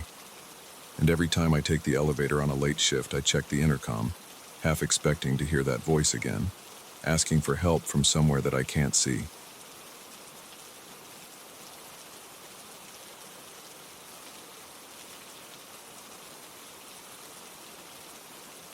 I had the same nightmare 3 nights in a row. I saw a street lamp tipping over in front of my building. It screeched as it bent, and it slammed onto the pavement with a loud thud. Every time I woke up gasping, my heart pounding hard enough to hurt. At first, I told myself it was just stress. Then, on Monday morning, I heard real metal bending and clanging on the asphalt outside my window. When I looked down, the same lamppost from my dream had snapped. It was cracked at the base, lying sideways on the sidewalk. One man stood nearby with his hands on his head, staring at the broken light. No one was hurt, but it felt too close to what I had seen in my dreams. I study statistics at a university in the city, and I've never believed in anything supernatural. I like numbers and patterns. I love how probabilities can explain a lot of coincidences. But this lamppost business messed with me. It didn't kill anyone, so I brushed it aside as an odd event. I told myself it was a fluke. Still, I felt uneasy. 3 nights of the same dream, followed by the exact thing in real life on the same week, left me rattled. I tried to move on by burying my head in assignments, but I kept seeing that post in my mind. 4 days later, I had another weird dream. This time, I was walking by a parking lot near the main avenue. I saw a parked motorcycle skid into the road. In my dream, I looked over and saw a bus swerving to avoid it. The bus didn't crash into anything, it just slammed the brakes. I woke up with my fists clenched, my neck stiff from tension. I pushed that dream aside, got ready for class, and forced myself to think about normal stuff like what to wear and what to eat for breakfast. That morning I was running late. I walked outside and saw a small crowd gathered by the parking lot. I could hear people talking in tense voices. As I got closer, a man pointed at a motorcycle that had tipped over and slid across the ground. I recognized the details from my dream. Same red bike, same approximate position. I didn't see a bus, but I heard someone mention that a bus had jammed its brakes a few minutes before. Nobody was injured, but everyone looked startled. My throat went dry. I turned and walked away fast, because I felt a burning sensation behind my eyes. I was so freaked out that my hands shook. I tried to calm down with numbers. I thought about probability, telling myself that coincidences happen. But I felt this heavy pressure on my chest, as if something was caving in on me. I rushed to the campus library, hoping to distract myself, but I couldn't focus on anything. I kept picturing that motorcycle on its side, the exact angle I had seen in my head the night before. People walked past me in the library, chatting about ordinary things. Meanwhile, I was sweating for no reason in an air-conditioned room. A week passed, and I managed to sleep without any disturbing dreams. I started to think maybe it was over. Then, 2 nights later, I dreamt I was standing near a grocery store in my neighborhood. I heard a loud popping noise followed by shouts. I saw sparks flying. The dream was a blur, but I remembered the store sign flickering. I woke up breathing fast, my t-shirt soaked in sweat. I pressed my hands against my face, trying to block that image from my mind. The next afternoon, I went to that same grocery store for some snacks. I was on edge, scanning the place for any sign of trouble. The lights were fine, and the sign outside looked normal. I grabbed a soda and some chips. I was at the checkout line when I heard a loud popping noise overhead. My stomach lurched. The lights flickered. The store manager yelled something like, "We have a short. Everyone move away from the display." Sparks flew from a faulty wire near the ceiling. A small portion of the overhead light fixture fell, landing on a rack of candy bars. It was minor damage, and employees managed to shut off the power in that section. The manager looked frazzled, but no one was hurt. I stood still, my hands clenched around my snack bag. My ears rang. I felt unsteady on my feet. When I got back to my apartment, I locked the door and sat at my kitchen table. I stared at the wall for a while, just listening to my own heartbeat. My mind went in circles. I was used to analyzing data, not random events that matched my nightmares. I felt like my life had spun into some bizarre territory I couldn't measure or predict. I kept telling myself maybe it was all in my head, but it kept happening. I thought about telling a friend, but I pictured them laughing or staring at me like I was losing it. Over the next few days, I slept poorly. My dreams were just random shapes and blurred sounds. But every time I drifted off, I was scared I'd see another accident. My neck felt stiff most of the time. My appetite was off. I avoided looking out my window, and I walked around the neighborhood trying not to notice anything suspicious. I felt like I was waiting for some new disaster to pop out of nowhere. Then, late one night, I dozed off at my desk. I dreamt about a crowded street I recognized, 2 blocks from campus. In the dream, I heard shouts and metal scraping. I looked around and saw scaffolding breaking off from a building under construction. Pieces of metal fell onto the sidewalk. No one died in the dream, but I heard people scream and run. I woke up with a jolt, my skin clammy. My phone showed 3 a.m. My heart was banging in my chest. I shut my eyes, trying to push away the images. The following morning, I felt jumpy. I kept my phone in my hand, ready to call for help if anything weird happened. I had to pass that same construction site on my way to class. When I got there, I noticed red tape around the sidewalk. A worker was directing pedestrians away. He said, "Watch out. We had a loose section on the scaffolding. We're fixing it now." I looked up and saw a bent metal bar dangling from the top floor. The worker told me they had to close off part of the sidewalk for safety. Nothing had crashed to the ground yet, but it was close. My stomach tensed. I walked away as fast as I could, not looking back. I felt like I was living in a state of constant dread. Every time I closed my eyes at night, I worried I'd see the next problem. During the day, I jumped at the sound of cars honking or metal clanging. I flinched whenever I heard sudden noises. My hands felt sweaty even in cool weather. I tried to hold a coffee cup in class, but it kept slipping in my grip because my palms were damp. Some classmates looked at me like I was sick or hungover. I didn't know how to explain that I was terrified of my own dreams. One afternoon, I decided to talk to a professor I trust. He teaches probability theory and is always open to discussions about strange coincidences. I went to his office, closed the door, and told him I'd been having these weird dreams that came true. I tried to describe them in a calm, direct way, focusing on the dates and outcomes. He listened without interrupting. Then he said, "You might be noticing patterns that confirm your expectations. Our minds can trick us." I understood what he meant. He suggested I record all my dreams, both the ones that come true and the ones that don't. He wanted me to gather data. I tried that for a few days, writing down every detail from my sleep. Some dreams were random nonsense, like me forgetting to study for an exam or missing a bus. But the real problem was the next big one I had. It was vivid. I dreamt I was walking past a certain intersection near my apartment. There was a loud crash and the sound of grinding metal. I saw a car spinning around and smashing into a lamppost. People nearby backed away. I heard an alarm blaring from another car that got sideswiped. I woke up shaking, my face hot. The dream's detail bugged me because I recognized the intersection. It's right near a pharmacy I often visit. I wrote everything in my notebook. The next day, I avoided that area. I walked 3 blocks out of my way to bypass it. I spent the day in a near panic, expecting to hear a crash at any moment. By evening, nothing had happened, and I started thinking maybe this was the one that wouldn't come true. That idea calmed me a little. I decided to head home. The moment I turned onto my street, I heard a screech of brakes behind me. I spun around and saw 2 cars colliding in the intersection. They weren't going at high speed. It looked like one car had run a stop sign. The front bumper of the second car slammed against the side of the first. The first car lurched, then rolled into a lamppost. The lamppost wobbled, but it didn't collapse. I heard a continuous horn blaring from one of the vehicles. Glass littered the asphalt. People gathered. I stood there, breathing fast, my nails digging into my palms. The drivers got out and started shouting at each other. Some bystanders called for help. No one was seriously hurt, but one guy was gripping his arm and wincing. My entire body felt cold. It was exactly the type of crash I'd seen in my dream. Same intersection, same type of car bumper damage. I hurried home. My vision felt blurry, and my heart hammered.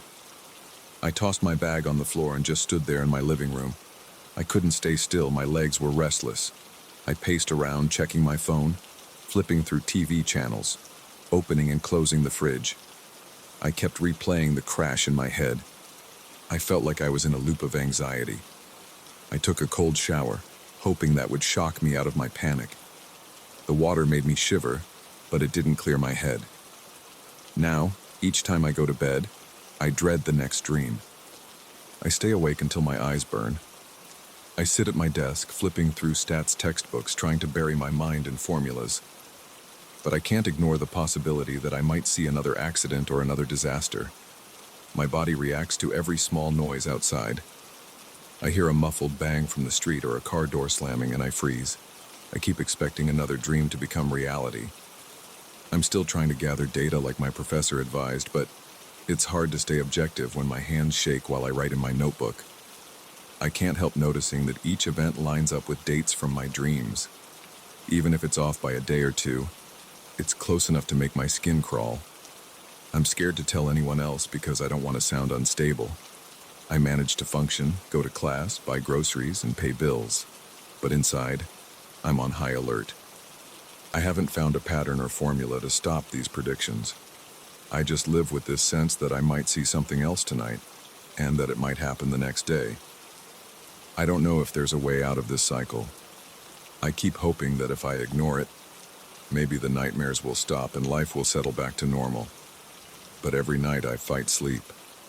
My muscles are tense, my jaw aches, and my pulse speeds up whenever I remember the exact details of those dreams. For now, I just keep my eyes open. I try to handle my day-to-day tasks, but my mind is always ready to jump at the next sign of trouble. I walk around with a tight feeling in my chest, wondering if tomorrow will bring another broken street lamp, another short circuit, or another crash. That's my life now. A constant wait for the next bad dream to turn real. I don't know how to make it stop.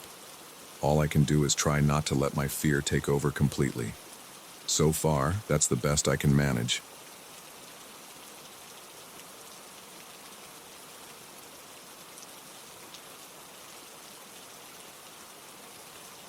I still get nervous when I remember the night I realized that the room next to mine wasn't as empty as everyone claimed. I wasn't looking for trouble. I just wanted a decent place to stay while I handled a few work meetings. But that visit changed everything I thought I knew about that small, cozy hotel. It's not a fancy place, and I usually don't expect much from it. I just need a bed, a shower, and a decent Wi-Fi connection to get by. I didn't plan on finding something strange behind that locked door. Yet somehow I got pulled into it the moment I checked in. I've been coming to this town for about 2 years. It's a quiet, rural area with old buildings and friendly locals. The hotel stands on a narrow street with worn pavement and a small sign above the entrance. At first glance, it looks unremarkable. The front desk is a basic wooden counter, and there's a hallway on the right that leads to the stairwell and the rooms. The whole place feels a bit outdated, but the staff is nice. They remember me by name now. The interior smells faintly of cleaning products mixed with an old, musty scent. I don't mind. I'm used to it. When I arrived this last time, I noticed something odd. Room 204, the one right next to my usual 205, was locked up. I'd never paid much attention to it before, but that day the door looked more worn out, with a faded sign that read, "Under Maintenance." I asked the young woman at the front desk about it while I signed the check-in form. She shrugged and said they weren't renting it because of plumbing problems. I didn't think much of it. Maintenance issues happen in older places. I nodded, took my key, and went upstairs. The hallway has dull carpeting with a repeating pattern of swirls. My room 205 is at the end of the corridor. Right next to it is 204. I passed by that closed door and felt a slight draft around my ankles. It was probably just the air current from the old windows at the end of the hallway. My room looked the same as always. One bed, a simple dresser, a small TV, and a tiny bathroom. I threw my suitcase on the floor and changed my clothes. I had a quick meeting scheduled, so I didn't stick around. I locked my door and went out. That day was busy. I had to drive to a neighboring town to visit a warehouse. On the way back, I stopped for a late dinner with a local contact. By the time I returned to the hotel, it was near midnight. The lobby was empty except for the night clerk, an older man who always seems half asleep. He didn't say much, just mumbled a greeting as I headed upstairs. The corridor lights were dim. The carpet muffled my footsteps, but the floor creaked occasionally. I fumbled with my key and let myself into my room. I was exhausted. I wanted a shower and a solid night's sleep.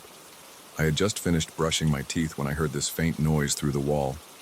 It was soft, like a voice. I turned off the tap and listened. Nothing. Then, as I dried my face with a towel, I heard it again. It sounded like someone speaking, maybe in a low, hushed tone. I couldn't make out the words. I pressed my ear against the wall that separated my room from 204. It was quiet for a second. Then I heard what seemed like muffled sobs or maybe a woman whispering. My pulse quickened. I wondered if the staff had made a mistake and actually rented the room. But why would the front desk say it was off limits? I tried to ignore it and crawled into bed. The sheets smelled clean enough, though everything felt slightly damp, probably due to the old ventilation. I turned off the lights and tried to relax. But every few minutes I heard those hushed voices again. Sometimes it sounded like crying, other times like two people arguing. I couldn't catch any clear words. Around 1 a.m., it got louder. I sat up in bed. My heart rate sped up. I felt a chill along my arms. I decided to see if there was someone in the hallway, maybe messing around. I opened my door and looked out. The corridor was dark, lit only by a single overhead light. The door to 204 remained shut, with that old sign still hanging there. I stood there for a minute, listening. Nothing. I felt dumb just standing in my pajamas, so I went back inside and closed my door. Immediately, the noise started up again, this time more urgent, like frantic whispers. I could hear it right through the wall near the headboard of my bed. I pressed my palm against the wallpaper. It felt cold. The whispers continued, and I could feel my chest getting tight. I was breathing harder. My scalp tingled with anxiety. I turned on the lamp, put on some pants, and decided to confront the night clerk about it. I grabbed my key, walked down the hall, and found the clerk reading a paperback behind the front desk. He seemed bored. I asked him if someone had checked into 204. He glanced at me with tired eyes and shook his head. He said nobody was staying there, and it had been locked for months. I told him about the voices. He looked at me like I was imagining things. He said the room was empty and had a serious plumbing issue. He insisted nobody was inside. He even offered to let me move to another room if I was uncomfortable. But I'd already unpacked, and I didn't feel like switching in the middle of the night. I told him I'd manage. Back in my room, I sat on the bed. My stomach felt queasy. It was that uneasy feeling you get when something doesn't add up. I turned off the lamp, hoping maybe my mind was just playing tricks on me. But the second the room went dark, I heard it again. Quiet murmurs, like someone pleading. My pulse thundered in my ears. My temples throbbed. I crawled under the covers and tried to block it out. I put a pillow over my head. I tossed and turned for what felt like hours. At some point, I guess I passed out from exhaustion, because the next thing I knew, it was morning. I woke up feeling stiff. The memory of those whispers came flooding back. My mouth was dry. I got up, splashed water on my face, and got dressed. I had a long day ahead, but I couldn't shake the tension in my body. On my way out, I decided to take another look at the door to 204. I bent down, noticing a narrow gap where the door met the frame. I leaned in, resting my hand against the doorknob. My heart was pounding. Through that thin crack, I saw something inside. It looked like an old bed, covered in dusty sheets. The air smelled stale, like a closed-up attic. Then I caught a glimpse of a dark figure. It moved behind the bed, almost gliding. My breath caught in my throat. I felt my stomach twist. I jerked back, blinked, and looked again. Nothing. No movement at all. I rushed downstairs trying to act normal. I left the hotel without talking to anyone. During the day, I tried to focus on my appointments, but my mind kept drifting back to that locked room. I replayed those sounds in my head. I questioned if it was just old pipes groaning, or maybe the wind. But the sobbing had been too clear. The presence of that shape behind the bed was too real. By the afternoon, I couldn't concentrate on my work. My legs felt restless, and my hands shook a little when I tried to make notes. That evening, I returned around 7 p.m. I decided to grab a snack from a nearby diner before heading upstairs. The lobby was busier than usual, with a couple of guests checking in. The same young receptionist from the day before was at the desk. She looked at me with a polite smile and asked how my stay was going. I hesitated, then said everything was fine. I didn't want to seem paranoid. I also wasn't sure if I'd be brushed off again. When I got to my floor, I stopped at the door to 204. I put my ear against it, ignoring how ridiculous I probably looked. I heard nothing. The silence felt heavier than normal. I slid my hand over the doorknob. It felt cold, and it didn't budge. I walked into my own room, dropped my briefcase on the chair, and kicked off my shoes. I stood there listening. Everything seemed quiet, at least for a little while. I turned on the TV for background noise and spent some time checking my emails. Around 10 p.m., the hallway lights went dim, and the noises began again. This time it was a soft thumping, like someone knocking from inside 204. It wasn't loud. It sounded irregular, like a hand tapping lightly on a wall. My throat felt tight. I stepped into the hallway. It was empty. The sign on 204 still said, "Under maintenance." I glanced around and saw no one else. My palms were sweaty. I felt a tremor in my right leg as I walked over to the night clerk's station. He was there again, reading a magazine this time. I told him I could hear tapping noises and voices coming from 204. He stared at me with the same tired expression, then flipped a page in his magazine. He said, "I promise you, that room is empty. We don't rent it out." His voice sounded firm, almost annoyed. I asked if we could open it and take a quick look. He shook his head and said the door was kept locked for safety reasons. He repeated something about leaks and old pipes. I tried to argue, but he wouldn't budge. Frustrated, I headed back upstairs, not sure what else to do. Once I was inside my room, I turned off the TV and sat quietly, waiting. I wanted proof that I wasn't imagining things. After a few minutes, the same muffled voices started again. They rose and fell like someone was pleading, then whining, then quiet again. It reminded me of a person begging for something, but I still couldn't catch any words. My chest felt tight. My eyes started to water, not from sadness, but from sheer stress. I got up and went to the wall. I knocked softly. There was a moment of silence, and then I heard frantic whispers. It was as if someone realized I was there. My face felt hot, my muscles tensed. I whispered, "Hello?" I didn't expect an answer, but I had to do something. In response, I heard a distinct, drawn-out sob. That was enough to make my hair stand on end. I backed away from the wall, almost tripping over the corner of the bed. My mind was racing. I felt a jolt of fear shoot through my chest. My mouth went dry again, and I had to swallow hard. I grabbed my phone. I considered calling the police, but what would I say? That I heard sobbing in an unoccupied room? The staff already insisted it was empty. I couldn't prove anything without actually getting inside. I paced around my room for a few minutes, then decided to try one more time to see something through that gap in the door. The hallway was silent. I crouched by the door to 204 and leaned in, pressing my face close. I noticed a damp, musty smell. My neck felt tight, and I struggled to stay calm. Through the tiny space, I could see the old bed. The sheets looked stained in patches. The mattress sagged in the middle. There was a faint shadow near the headboard, shifting back and forth. It was like a flickering shape, as if someone was kneeling on the other side. My heart slammed against my ribs. I blinked, trying to adjust my eyes to the darkness. I could hear a soft scrape, like fingernails on wood. Then, all at once, the shape seemed to move toward me. I scrambled back, nearly falling on my tailbone. I stood up fast, my knees shaking. I hurried into my room and locked the door. My chest felt tight, and I was panting, almost hyperventilating. I flipped on every light. I didn't know what to do or who to tell. I sat on my bed, gripping my phone. My thoughts spiraled with questions, but I tried to calm down. After a few minutes, I got under the covers.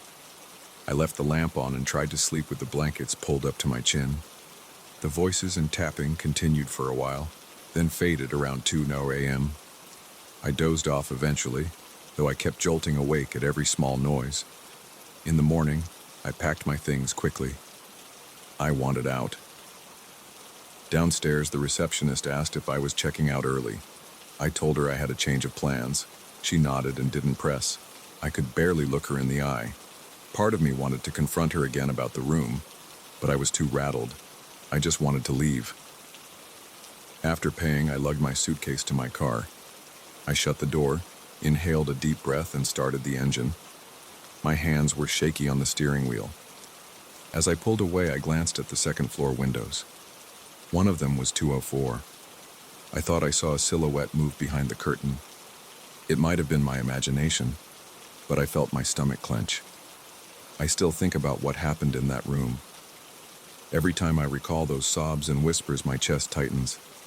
I don't know if there was someone trapped in there or something else altogether. Nobody confessed anything, and I never got proof of what I heard or saw. But I'm certain there was a presence in that room. The staff kept saying it was empty, but it never felt empty. It felt lived in, haunted by someone who couldn't leave. I haven't been back to that hotel since. I'm not sure I ever will.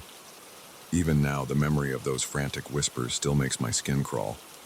When I try to explain it to people, they look at me with skepticism.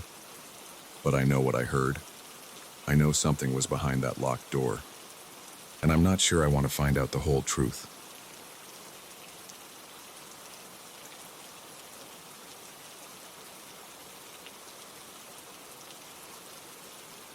I'm the superintendent of a 6-story residential building. People here usually complain about small stuff: elevator noise, packages not being delivered on time, paint chipping on the walls. But recently, more than a few residents have approached me with the same concern.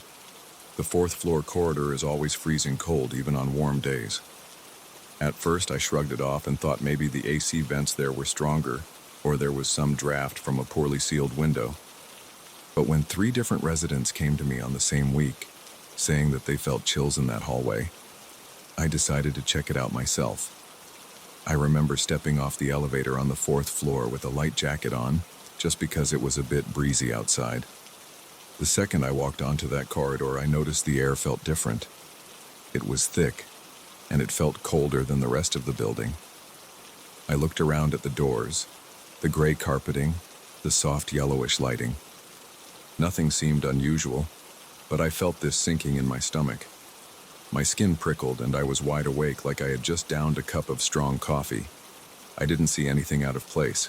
There was no open window, no visible vent blowing cold air. Everything looked normal. I paced up and down that hallway, hoping to find some physical explanation. Maybe the windows weren't insulated well. I checked each window. They were closed and locked. I ran my hand over the edges of the frames. Nothing. No wind passing through. I touched the walls to see if there was a temperature difference. The walls felt cold, but I wasn't sure if that was my imagination or the hallway's real condition. I decided to come back the next day with a thermometer to confirm it. The next day, late afternoon, I took a basic digital thermometer from the building's small maintenance storage. I went to the 1st floor first and measured the hallway temperature, around 72 degrees Fahrenheit. I felt comfortable. I headed to the 2nd floor, same range. 3rd floor, no change. Then I got to the 4th floor and stood there, waiting for the thermometer to settle. It dropped to 62 degrees. That was already surprising, but then it kept going down until it settled at 60. That was a solid 10 degrees colder than the other floors. There was no reason for that. The building's HVAC system is shared across all floors, so everything should be consistent. Yet it was definitely colder. I told a few residents I was investigating. Most of them just nodded and seemed relieved I was taking it seriously. One older resident, Mr. Ramirez, called me over to his door that afternoon. He's lived in the building for decades. He invited me into his unit. I stepped inside. His place smelled like books and old leather. He had stacks of newspapers on a low wooden shelf. He offered me a seat, then told me he remembered a big fire happening on that floor a long time ago. He said the corridor walls had to be reconstructed. He claimed someone got trapped in the smoke and never came out the same. I listened carefully, but I tried not to get wrapped up in stories that might be based on rumors. However, Mr. Ramirez was pretty serious about it. He said that since that time, people have always talked about some lingering cold on the fourth floor. He also said that late at night, some residents have heard cracking noises in the walls, as if there was still something burning inside. I didn't know how to respond. I just said I'd do my best to figure out if there was a structural issue or something else. But his story stuck with me. That night, I couldn't get the thought out of my head. I know old buildings can have weird drafts. Sometimes there's an old ventilation shaft or poorly sealed duct that can cause a strange airflow. But the crackling noises people mentioned sounded odd. I decided that after my usual administrative work, I'd go to the corridor again to see if I could hear anything. I got there around 10 p.m., when most folks were winding down. The hallway lights were dimmer. The building has a system that lowers the brightness late at night to save electricity. The corridor looked a bit eerie. The carpet was that dull gray, and the lights had a slight flicker to them. As soon as I stepped off the elevator, I felt the cold again. It hit me in the face like a blast of outdoor winter air, except everything was closed.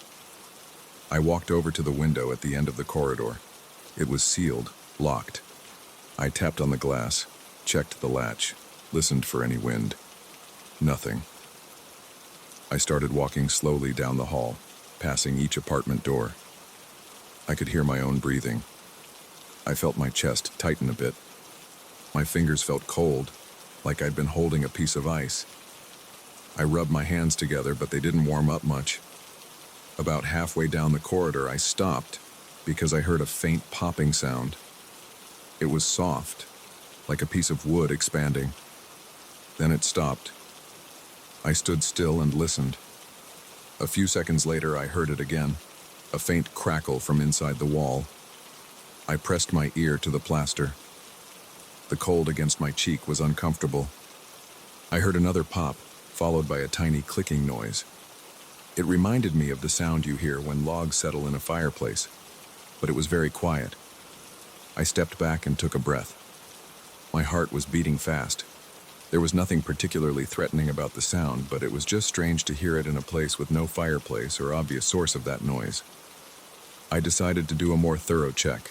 I went to the utility closet on that floor. It holds electrical panels and some basic wiring access. Everything appeared normal.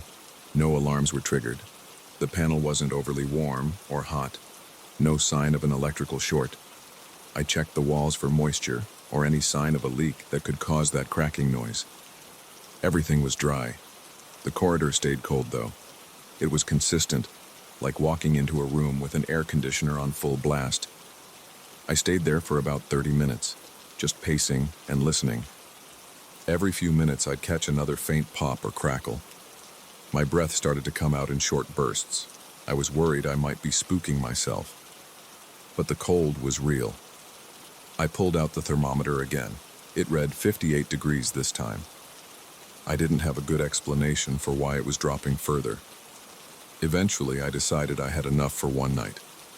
I took the elevator back down and tried to push it out of my mind.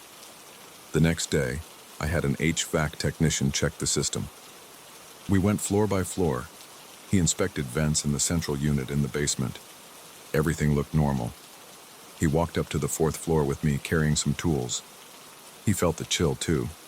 He said, "That's weird. All the vents are set the same. There's no separate zone that should be making this area colder."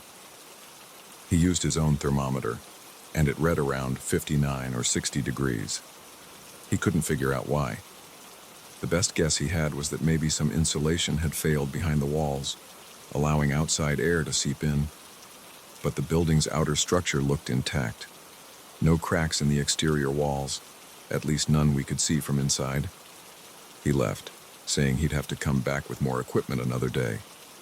Residents kept asking me about it. Some were just curious. Others seemed nervous. One person told me they heard the popping noises in the middle of the night and couldn't sleep. Another said they felt like something was off when they walked from the elevator to their door. I tried to reassure everyone that I was on top of it. I posted a notice in the lobby that an HVAC inspection was ongoing. But the feeling in the building changed a bit, especially among the folks on the 4th floor. It's not a huge building, but people talk.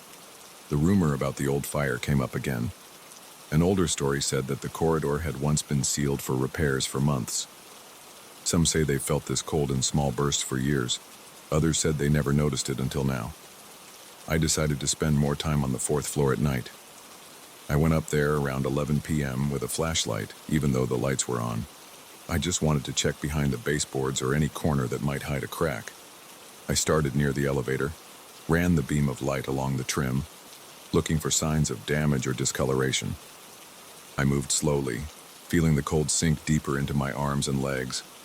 I stopped every so often to listen. The corridor was quiet. Then, about a third of the way down, I heard that cracking sound again. It was sharper this time. I knelt down, pressed my ear near the baseboard. I heard a soft rattle inside the wall, like something was shifting. My breath felt heavy. I wasn't exactly scared, but my nerves were on edge. I tapped on the wall lightly to see if anything would move. It was solid. The popping stopped for a while. Then, a minute or two later, I heard a faint click behind me. I spun around, shining the flashlight in that direction. Nothing was there, just the empty corridor. My legs felt a little shaky, probably from crouching too long in the cold. I stood up and kept going. Each door I passed, I listened to see if the noise got louder or quieter. It stayed consistent, like little random sparks of sound. No pattern, no location that seemed to be the main source. It was all around me in that hallway. I checked the small laundry room at the end of the corridor. The temperature was cold in there too, but no weird sounds. The machines were off for the night, so it was silent. I turned back and glanced at the corridor from that end. It looked normal. Just the same dull walls, the same lights. But I felt tense. My arms had goosebumps, and not just from the cold. My stomach was knotted. I remember thinking, I wish I knew what the hell is going on in these walls. I stayed there until about midnight. A few residents passed by, saw me with the flashlight. They asked if everything was okay. I just said I was doing a check for structural issues. They looked uneasy but kept walking. None of them stayed around to chat. I couldn't blame them. It was late, and I probably looked like I was hunting for something. After a while, I packed up and went back down to my office on the 1st floor. Over the next few days, I spoke with a few more people. Mr. Ramirez mentioned more about the old repairs. He said the corridor had been gutted decades ago, but he never heard if they replaced the insulation. He also said some people believe the corridor was always doomed to be cold. I asked if he remembered any official reports from the building's archives. He said he wasn't sure. So I checked the storage room in the basement, where we keep old documents and architectural plans. I found some paperwork about the repairs. There was a mention of extensive damage to the corridor walls, something about a problem with the wiring at the time. The repairs looked standard on paper. There was no note about missing insulation or anything that would explain such a large drop in temperature. I tried contacting a general contractor to come out and do a more thorough inspection. He said he could come in a week or so. Meanwhile, the temperature issue persisted. Every time I walked up there, it felt like stepping into a refrigerator. The crackling noises continued, sometimes louder, sometimes softer, but they never completely disappeared. Some nights I'd go up around 9 or 10 p.m. and it would be completely silent for a few minutes, and then out of nowhere, I'd hear a pop near the ceiling or a faint series of clicks in the wall. At one point, I even tried turning off all the breakers for the lights in that corridor for a few minutes to see if it was an electrical noise, but the sound kept happening in the dark. I stood there with just a flashlight, feeling the chill. My heart was pounding a bit harder than usual. It's an unsettling feeling to stand alone in that cold, silent hallway at night. Every small sound makes you jump. My breathing echoed in my ears. My skin felt clammy and my fingers trembled. I told myself it was just the cold affecting my nerves. Every day I'd update the residents about my progress. I told them the contractor was on his way, that we'd figure it out, that there was no danger to them. Most seemed to accept that. A few insisted that there had to be some hidden structural problem. Others believed the cold was some leftover effect from the old fire. I didn't want to dismiss any theories out of hand, but I was trying to stay rational. There had to be a physical explanation. The strangest part was that the cold never spread to the other floors. The 5th and 6th floors above it were normal. The 3rd floor below was normal. Even the apartments on the 4th floor themselves seemed okay once you entered them. The cold stayed in the hallway. It was like an invisible barrier at each apartment door. You'd step inside someone's unit, and the temperature would be the usual 72 or 73. Step back into the corridor and it dropped by over 10 degrees. That sharp difference made me realize this wasn't some minor draft. It was concentrated in the hallway. By the time the contractor arrived, I had a thick folder of notes. Temperature readings from different days and times, notes on the popping sounds, the old building documents. He brought in a thermal imaging camera to check for insulation gaps. We walked around for an hour. He found a few small spots near the ceiling that were slightly cooler, but nothing that could account for the entire corridor dropping so many degrees. He was puzzled. He said, "This is unusual. Maybe something behind these walls is pulling in outside air, but I can't see any sign of that on the camera." He recommended opening up a small section of the wall to inspect, but that would require approval from the building's board. I made a note to bring it up in the next meeting. Meanwhile, the popping noises kept happening. Residents got used to them in a way, though it still bothered some folks, especially at night. They'd walk quickly to their doors, not wanting to linger in that corridor. I kept hearing random stories. Some said they felt like the floor was colder in the center, while others claimed they heard the sounds near the corners. I tried to pin down a location, but it shifted. Sometimes I'd hear it on one end, sometimes near the elevator. There was never a single focal point. I started feeling a bit worn out from all the late-night checks. I'd come home to my own apartment in the building and feel tense. My shoulders ached. My hands sometimes felt stiff from staying in that cold environment. I got in the habit of carrying a jacket just to go to that floor. It didn't help that people's stories about the old corridor repairs circulated. I tried to focus on facts, the temperature reading, the lack of any visible damage, the possibility of hidden structural issues. In the end, I presented the contractor's findings to the board. We plan to open a small section of the wall soon, near the utility closet, to see if there's some unknown gap or a hidden duct or pipe that's causing this. Until then, the corridor remains the coldest part of the building. The popping noises come and go. Some folks swear it sounds like burning embers or a faint crackle of something that's not quite gone. Others say it's just the building settling. I still visit the corridor almost every day. Each time, the temperature reads about 60, sometimes 58. It doesn't matter if it's hot outside or if the rest of the building is toasty. I step out of the elevator and feel that chill creep into my bones. The air feels denser. My breath feels heavier. I check around, see nothing strange, then leave. There's no easy explanation yet, but I haven't given up. I'm just waiting for permission to open up the wall and see what's really back there. Until that happens, the 4th floor corridor stays cold, with those odd clicks and pops echoing in the night. That's the situation. That's all I know. And it's enough to make me uneasy every time I ride that elevator up to the 4th floor.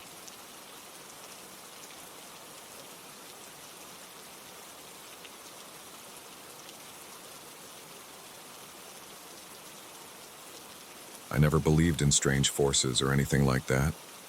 I always rolled my eyes when people talked about haunted rooms or eerie vibes. That changed one morning when I stood in front of the office door on the 2nd floor of my house and found it stuck. That moment still sends shivers through my arms when I think about it. I live alone, so there's nobody else to blame for what happened. Yet, I can't find a rational explanation. I bought this house a few years ago. It's a simple two-story place. The bottom floor has a living room, a kitchen, and a small bathroom under the stairs. The top floor has 2 bedrooms and a hallway that splits off to a narrow storage closet at the far end. The first bedroom is where I sleep. The second bedroom was supposed to be a guest room, but I turned it into my home office. I work from home most of the time, so I spend hours in there. From the day I moved in, that second bedroom felt off. I can't describe it in fancy words. All I know is that the moment I step inside, something in the air feels heavier. The smell is different too. It's not a bad smell. It's more like the air is stale or old. I keep the window open whenever I can, but that strange feeling never goes away. I tried rearranging the furniture to see if it improved anything. I painted the walls a lighter color. I swapped out the ceiling light. Nothing changed that heavy atmosphere. Despite my discomfort, I continued to use that room because I needed a workspace. Over time, I got used to the feeling of unease. I'd sit at my desk, stare at my computer, and focus on my tasks. Eventually, I hardly noticed the weird vibe. Until that morning. It was a Wednesday. I remember because I had a meeting scheduled for 10 in the morning and I wanted to get some coffee before settling at my desk. I climbed the stairs around 8.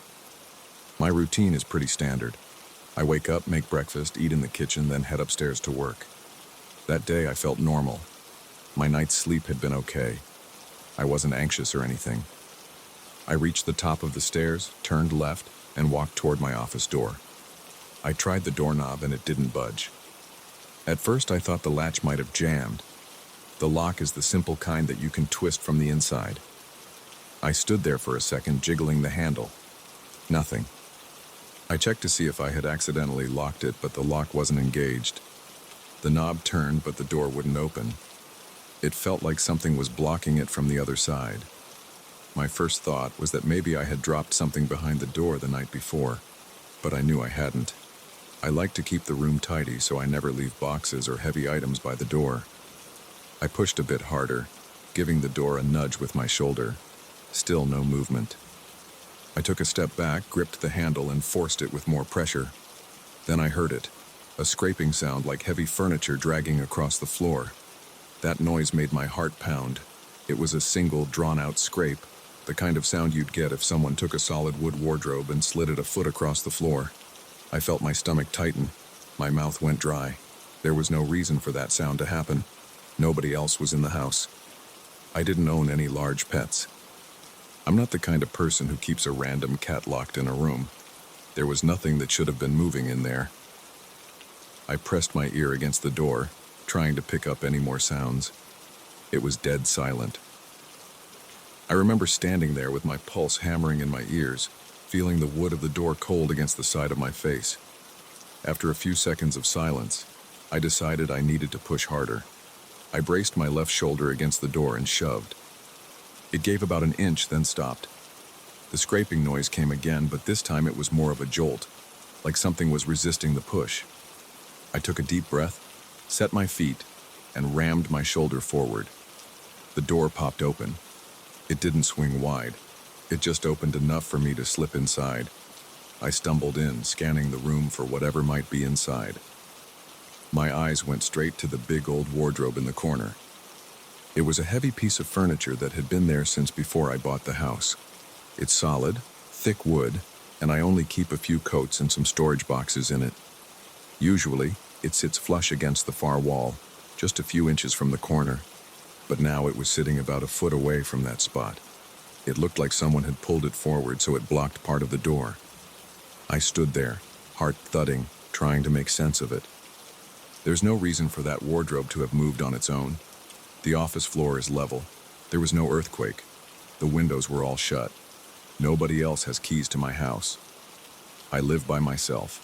There were no signs of forced entry. I wanted to check for footprints or something. But I realized how silly that sounded in my head. This wasn't some detective show, yet the situation felt that bizarre. I walked around the wardrobe, reached behind it, and ran my hand along the floor. It was dusty, and my fingertips brushed over some scattered debris, but there were no clear marks or tracks. Nothing suggested that a person had come in and pushed it. I tried to shove the wardrobe back into place. I had to plant my feet and lean my entire body weight into it. The damn thing was so heavy that I strained my back just moving it a couple of inches. It took me several minutes to get it lined up against the wall again. Afterward, I was out of breath. My shirt stuck to my back with sweat. My palms felt clammy. I stood there panting, staring at the wardrobe, trying to figure out what to do next. My heart was still racing, and my mind was spinning with questions. I kept looking around the room for a clue. The window was locked from the inside. My desk looked normal. My chair was in its usual spot. The computer was off, just as I had left it. Everything else seemed perfectly ordinary. I walked around, opened drawers, checked behind the desk, and looked under it. I tried to find anything that might have shifted during the night. Nothing was out of place except for that wardrobe. I kept thinking, maybe the floor is uneven, or maybe the wardrobe got knocked somehow. But I knew how heavy that thing was. Even a strong adult would have a hard time moving it alone without leaving scuff marks. After a few minutes of pacing, I realized I was shaking. My hands were trembling as I touched the edge of the desk. I told myself to calm down, but my nerves were shot. I left the room, locked the door behind me, and went downstairs. I needed coffee, but I was too uneasy to focus on anything. I ended up sitting in the living room, gripping my mug so tightly that my knuckles turned white. I kept replaying that scraping sound in my mind. That's what got me the most. It wasn't just the fact that the wardrobe had moved, it was that I heard it move. That means it happened at that moment, not hours before. Something was on the other side of that door resisting me. The thought made my stomach knot up. I canceled the morning meeting and shot my boss a text, saying I had a power outage or something. I didn't want to tell him the truth. Even saying it out loud would have made me sound paranoid or crazy. Hey, my office furniture moved on its own. That wasn't something I felt comfortable sharing with anybody. I spent the rest of the day on the couch. My phone was next to me, and I caught myself typing out messages to friends, but I never sent them. I didn't know how to phrase what I experienced. I didn't want people to think I was losing it. So I just sat there staring at the TV, flipping through channels, not really paying attention to anything. My mind kept wandering upstairs to that wardrobe. When night came, I locked every door and window. I felt uneasy in my own house, which is something I had never experienced before. I was jumpy at every noise. The hum of the refrigerator made me twitch. The creaks in the walls, which I used to ignore, made me flinch. By the time I climbed into bed, my head was pounding from tension. I thought about sleeping on the couch, but I forced myself to go to my bedroom, close the door, and lock it. I lay in the dark, staring at the ceiling. Every few minutes, I imagined I heard footsteps on the stairs or the shuffle of furniture. My heart would skip, and I'd hold my breath, waiting. Of course, I didn't hear anything real. It was all in my head, but I couldn't sleep much. I dozed off after midnight, woke up around 3 in the morning, and then fell back asleep just before dawn. The next day, I avoided going into that office.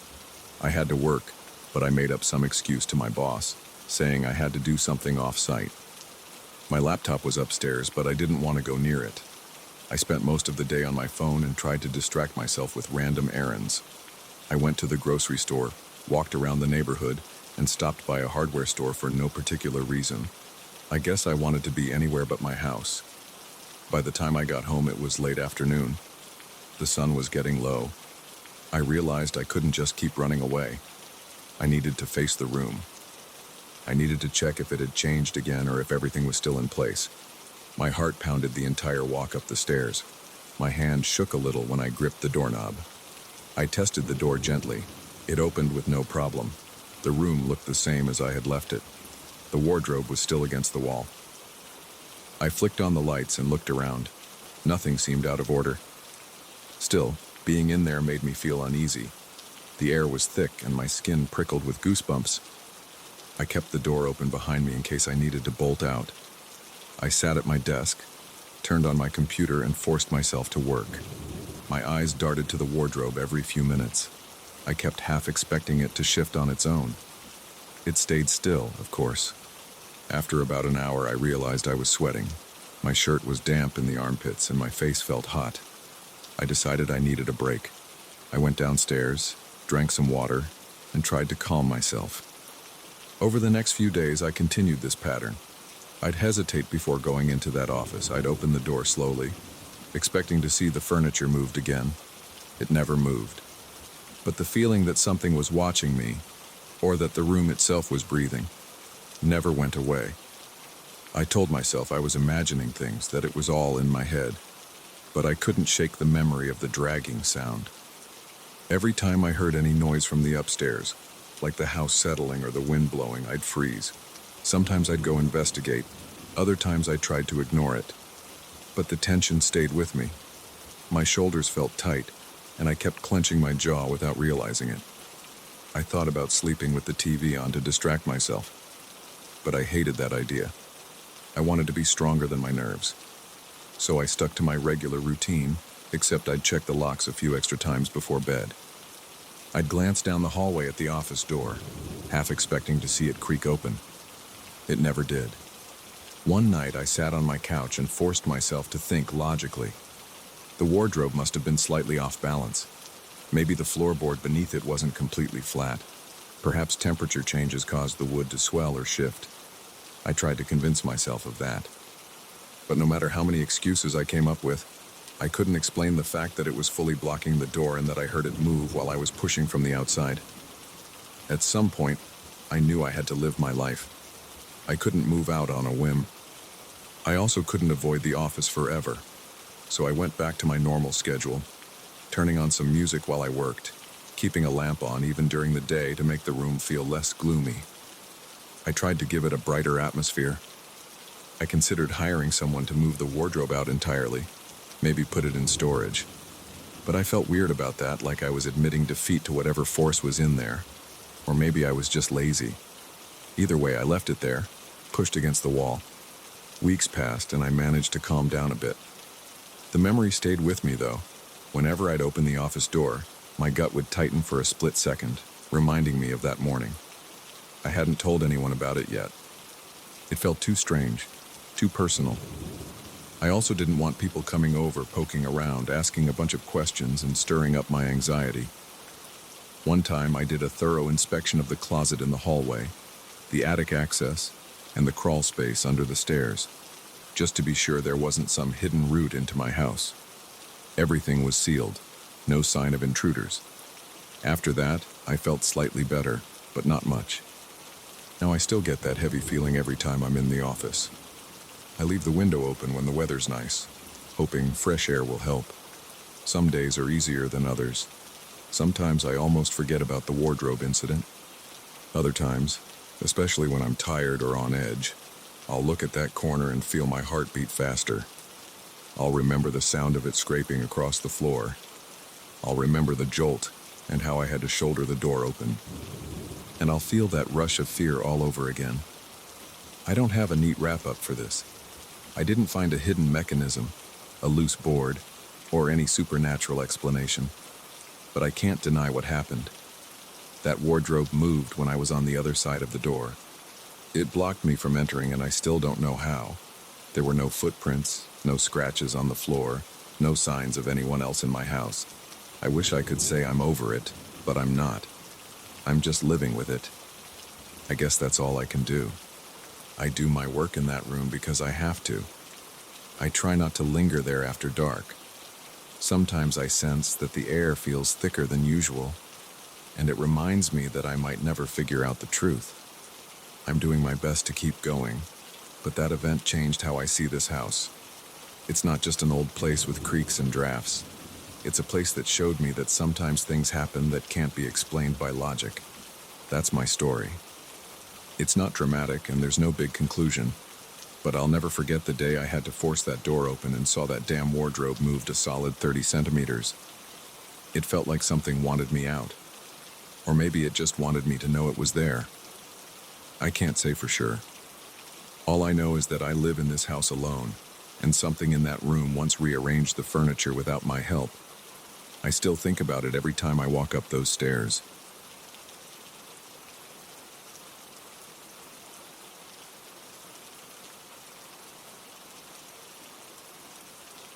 was wide awake that night.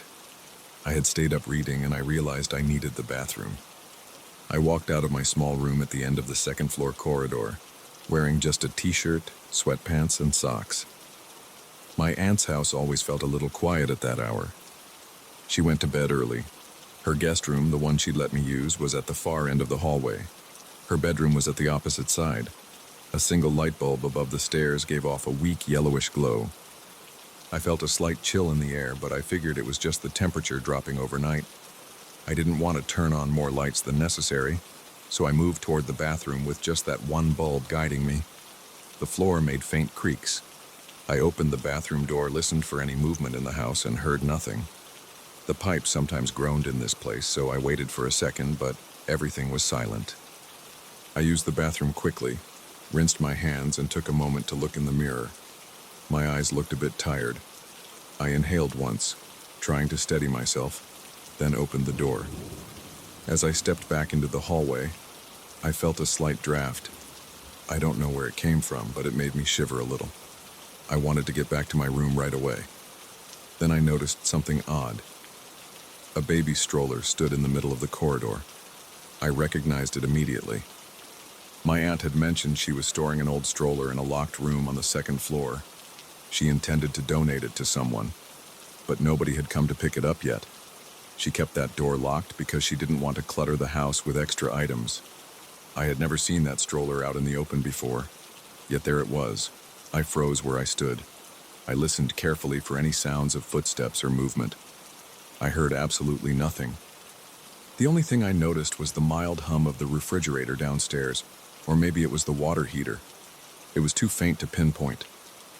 My mouth felt dry, and I thought for a second about calling out my aunt's name. But it was late, and she was definitely asleep. I figured maybe she changed her mind about storing the stroller and just put it out to remind herself. But she never did things like that at such a late hour. I walked closer, trying to make sense of the situation. The stroller's handle was facing me, and it looked old and a bit dusty. The seat was empty, of course. Nothing seemed unusual about it except the fact that it was in the corridor when it was supposed to be locked away. The door to the storage room was about 5 or 6 steps away from where the stroller sat. I glanced at that door. It was still closed. I reached out and tested the handle. It turned, but it was still locked. I felt uneasy. I tried to rationalize. Maybe my aunt forgot to lock it earlier, but I remembered seeing her lock it. She had used a small key on that door a few days ago, complaining that the lock was old and stiff. Now it was definitely locked. I looked back at the stroller and noticed the wheels were a bit rusted, which might explain the squeaky sound I heard, but I hadn't heard it roll out here. That was the weirdest part. I decided I should move it out of the way so I could get back to my room. I grabbed the handle, but something about it felt grimy. My fingers pressed into a sticky residue on the handle's foam grip. I pulled my hand away and wiped it on my shirt. I felt a small spike of disgust. I didn't want to deal with cleaning it at that hour, so I just gently pushed it against the wall. I told myself I would tell my aunt in the morning. Then I walked back to my own door, stepped inside, and shut it. Immediately, I felt a strange tension in my chest. I stood there, hands still on the doorknob, sensing something wasn't right. A second later, I heard the faintest squeak. It was like the sound of a rickety wheel turning. My breath caught in my throat.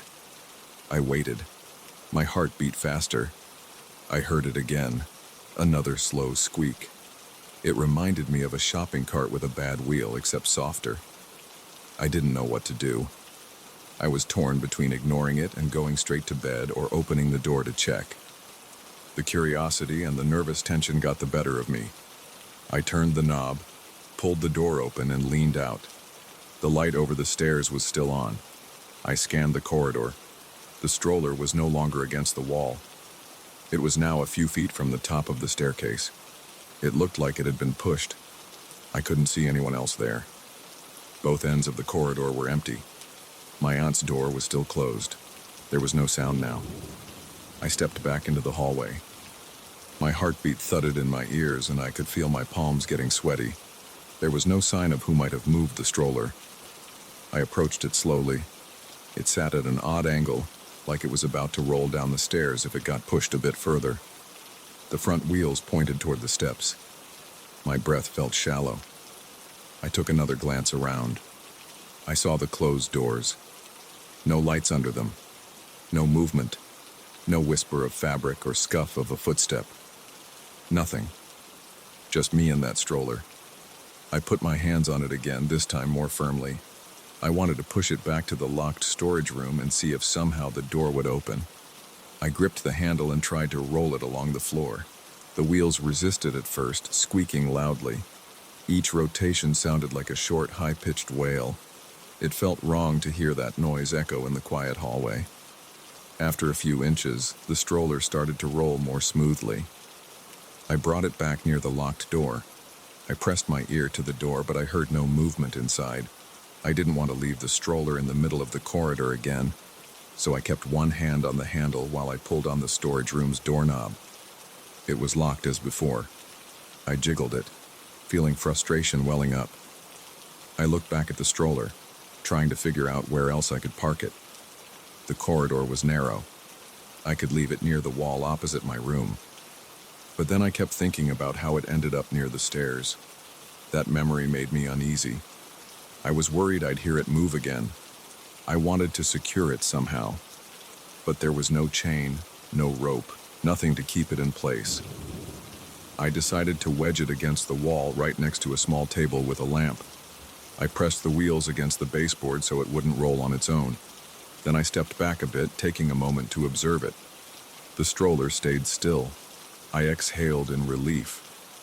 I headed back to my room, opened the door, stepped inside, and shut it once more. I locked it this time. My aunt's guest room door had a simple push-button lock from the inside. It wasn't heavy-duty, but it made me feel a bit better. I turned off my overhead light, leaving only the soft glow from a small nightstand lamp. I sat on the bed. My mind was racing. I looked at my phone. It was almost 3 in the morning. My body felt tired, but my thoughts were swirling with questions. I tried to focus on the physical sensations. I was sweating a bit, even though the room felt chilly. My hands were trembling. My breathing felt shallow. I kept swallowing hard, like my mouth was dry. I reached over and turned off the lamp.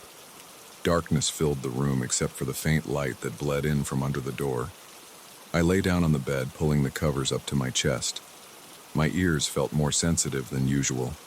I listened for any sign of movement. The house seemed still. I forced my eyes shut, hoping to calm down. I must have drifted off for a short while because the next thing I remember was a slight tapping sound. It reminded me of a knuckle gently hitting wood.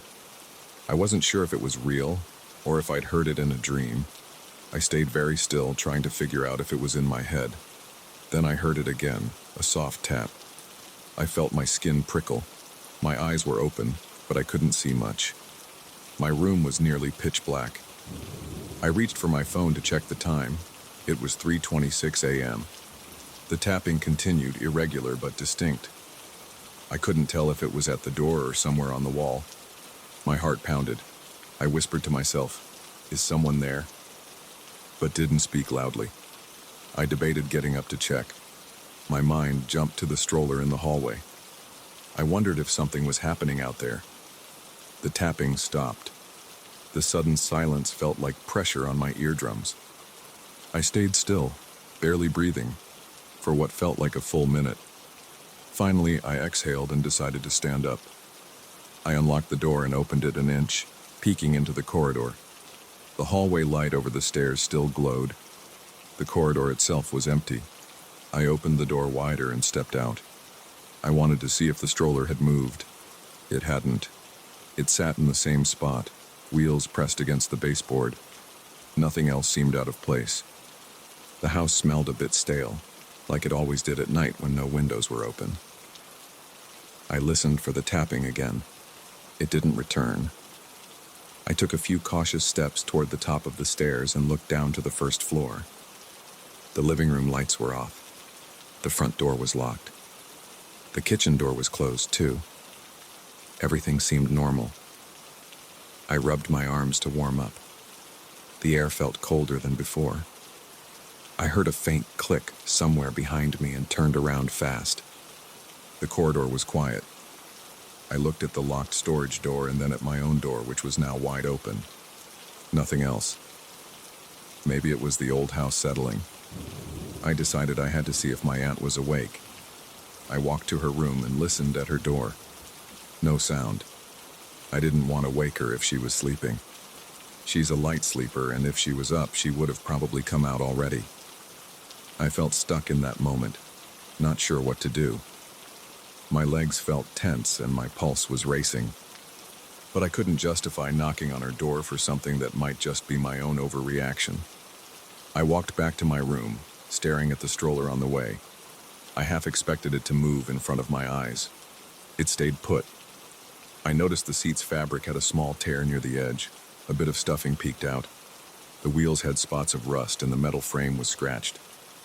I felt unsettled just looking at it. Finally, I went back into my room and closed the door, leaving it unlocked this time so I wouldn't hear that loud click again. I got back into bed and stared at the ceiling. My mind wouldn't let me rest. I couldn't explain how the stroller got into the hallway or how it moved on its own. My best guess was that someone in the house had a reason to move it, but that didn't make sense given the locked storage door and the late hour. I tried to ignore it and focus on the softness of the pillow beneath my head. After maybe 15 minutes, my eyelids felt heavy. I dozed off for a while. When I woke up again, it was around 4:10 a.m.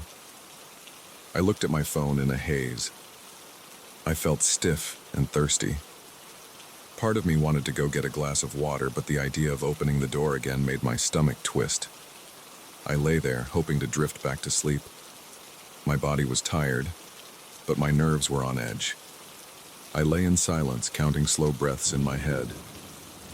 The next hour dragged. I didn't hear any more tapping or squeaking wheels, but my sleep was shallow.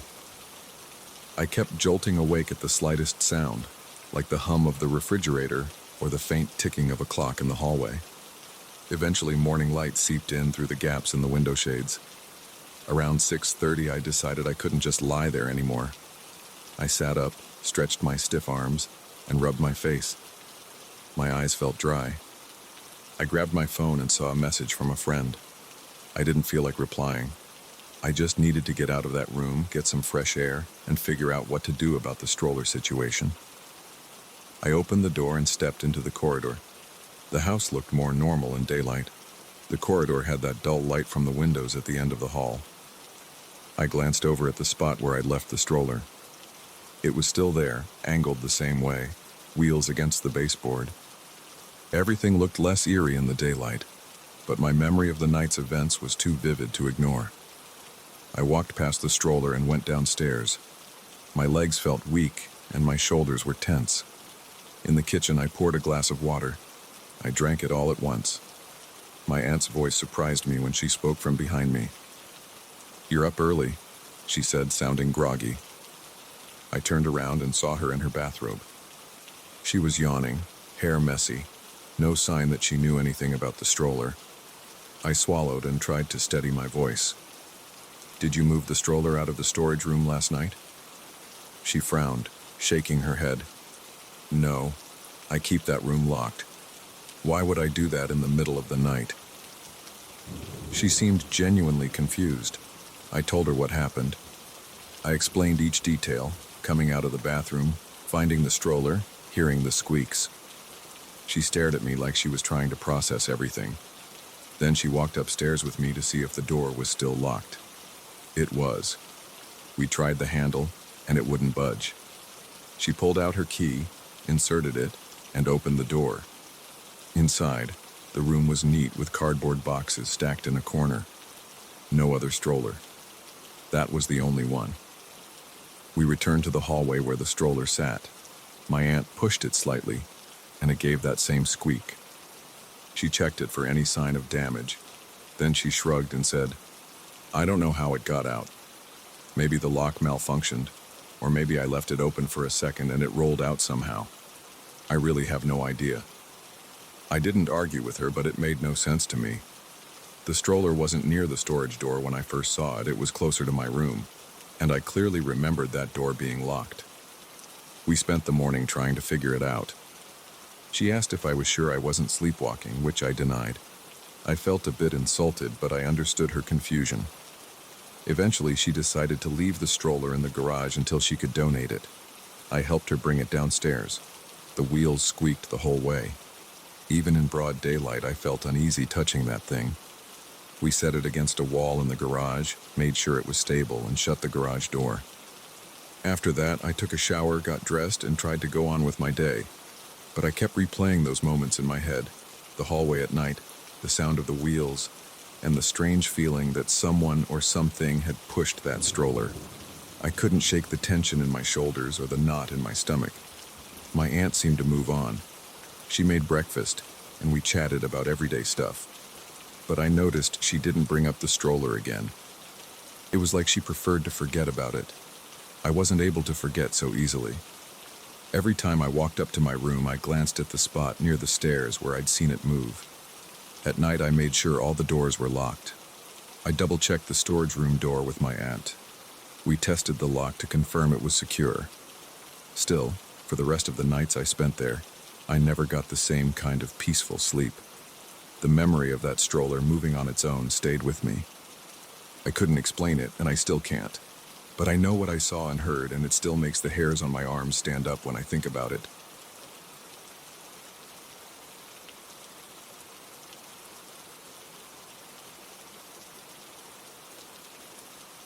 I never planned to take that back road, but deadlines pushed me, and I thought I'd save time by cutting through a rural route. It was around 11 at night. I was tired, and the usual highway was packed with construction. The idea of an empty road sounded good, at least at first. I turned onto a narrow path that stretched into the dark, hoping I'd pop out the other side closer to my next destination. I drive a small sedan for work. I'm a sales rep, so I'm used to long stretches of road, fast food stops, and cheap motels. I've seen plenty of strange sights on the highway, people stumbling around, odd lights in fields, weird accidents, but I've never seen anything like what happened that night. The road was empty, and my car's headlights lit up maybe 20 feet ahead. Beyond that, there was just pitch-black darkness. On each side, I saw tall grass and some trees, almost like a tunnel. The pavement was cracked, and I felt every bump through the steering wheel. I caught myself gripping it too tight more than once. Every time I spotted a curve ahead, I slowed down, leaning forward in my seat to see better. My shoulders were tense, and my eyes kept darting to the edges of the beams where the darkness swallowed everything. I turned off my radio because I thought I'd concentrate better without noise. Without the music, the silence felt heavier. The only sounds were the hum of my engine and an occasional rattle from the loose items in my trunk. I had a thermos of coffee on the passenger seat, but I'd already drained most of it on the main highway. I started feeling restless because I still had another hour, maybe more, before I'd reach my motel. After about 20 minutes on that road, I noticed something odd. There was a soft glow ahead on the right side of the road. At first I thought it might be a street lamp, but I'd passed no other lights or poles. I caught a glimpse of a faint yellowish glow that flickered, like it was moving. My thoughts went all over the place. Maybe a house lamp, maybe a lantern. But why would there be a lantern out there? I eased off the gas, not wanting to blow past it at full speed. The glow stayed in view for a few seconds, and then it disappeared behind some trees. My heartbeat picked up, and I felt sweat on my palms. I remember wiping my right hand on my pants, trying to keep my grip from slipping on the wheel. The night was cold, but I felt that warmth that comes from adrenaline. I reached the next bend, and as I came around it, I saw the glow again, this time closer to the road. My headlights caught a shape. A man standing near the shoulder, holding something that looked like an old-fashioned lantern. He wore what appeared to be a straw hat, the kind with a circular brim, but it was hard to tell from a distance. He was motionless, just standing there, as if waiting for something. That made no sense to me. It was late, far from any houses or farms that I could see. Why would a man be out there at night waving a lantern? My mind jumped to the possibility that he needed help. Maybe his car broke down, or maybe there was an accident. I decided to slow down even more to see if he needed a ride. That's when the light dimmed, flickered again, and then stopped. I couldn't see him clearly anymore. My pulse was racing. I got that prickly feeling on my skin, like a cold wave crawling up my arms. I rolled down my window a bit, hoping to hear something, maybe the man calling for help, but all I heard was my own tires crunching small gravel. I cleared my throat and said, "Hey buddy, you all right?" Even though my voice was just in the car, it felt strange to speak in that total darkness. I inched forward, careful not to swerve. Then I saw him again, maybe 20 feet ahead to the right. This time, my headlights caught his face, or at least part of it. He looked older, maybe in his 50s or 60s, with a short beard. He wore a plain shirt that might have been some dull color. He wasn't moving much, but the lantern in his hand was rocking slightly. I felt a jolt in my stomach. Something about the situation felt wrong. I can't explain it in any dramatic way. It was just a gut feeling. The man's eyes seemed distant. His stance was rigid. I thought about driving past him and not stopping, but I told myself I couldn't leave a potential hitchhiker stranded. So I pulled over, letting the car idle. My headlights bathed that patch of road in harsh white. The man stood in the beam, and the light of his lantern faded, like it was weaker compared to my headlights. I called out again, louder this time. "Hey, you need something? You okay?" He didn't respond. Instead, he made a slight motion with the lantern, lifting it a bit like he was acknowledging me. Then he turned his face away from the headlights. I couldn't see his expression. My heart started pounding so hard I heard it in my ears. Something about his posture felt off. It wasn't normal. He looked stiff, almost stuck in place.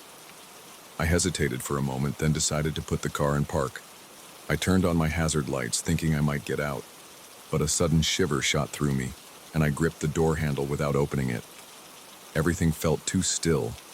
No wind, no movement from him, just the faint hiss of my idling engine. My scalp tingled with nerves, and I kept swallowing because my mouth felt dry. I flipped on the high beams, hoping to see him better. As soon as the stronger light hit that spot, I saw nothing. He was gone. I stared at the grass and the dirt shoulder. There was no one there. My breath caught in my throat.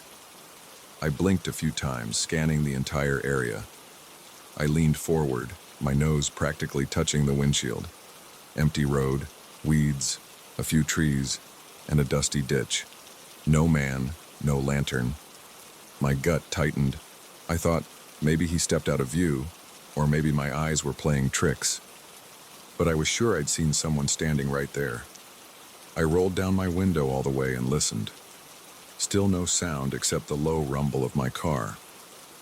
I stayed like that for a few seconds, trying to piece things together. My hands started to tremble on the wheel, and I felt goosebumps on my forearms. My mind raced. I wondered if I'd imagined the whole thing. I'd been tired, and it was dark. Maybe my eyes turned a tree trunk or a silhouette into something else. But I'd swear he was real, holding that lantern. I'd seen details of his clothing. I looked in my side mirror and rearview mirror. Nothing. No sign of him. A surge of unease made me shift into reverse. I backed up a few feet, aiming the headlights where I'd first seen him. Nothing but grass. I backed up more, scanning the ditch and the side of the road. Still nothing. It felt like my nerves were on high alert. Every hair on my arms stood up. There was a strange silence that pressed in on me. Even my breathing sounded loud in my ears. I sat there, engine running, looking around for maybe half a minute, though it felt longer. My thoughts jumped to stories I'd heard about haunted roads or old travelers who show up at night. I didn't want to entertain those ideas, but the scene was too bizarre. I pressed the gas lightly, reversing a little farther. Then I braked hard and turned the wheel, letting my headlights sweep across the shoulder. The beams caught a few patches of tall grass, some stray rocks, and more darkness. No one was there. I exhaled, a shaky breath, and decided I'd had enough. I put the car in drive, flicked off the hazards, and started moving forward. As I pulled away, my mind was racing with questions. Did I just see a ghost? Was it some trick of the light? Could a real person vanish that fast? My chest felt tight, and I rubbed my neck with one hand. I forced myself to stay focused on the road ahead because the curves were sharp. My tires crunched over uneven spots, and I tried to keep the wheel steady. I caught myself checking the rearview mirror every few seconds, convinced I'd see that lantern behind me. But I didn't see anything except the faint outline of the road. I turned on my radio again, just to break the quiet, but it only buzzed with static. That didn't help my nerves, so I turned it off. The darkness felt thicker now. My headlights seemed weaker, even though I knew they were fine. My breathing was quick and shallow. I tried to calm down by focusing on the tasks at hand. Drive straight, watch for curves, keep an eye out for animals. But my mind wouldn't let go of that image.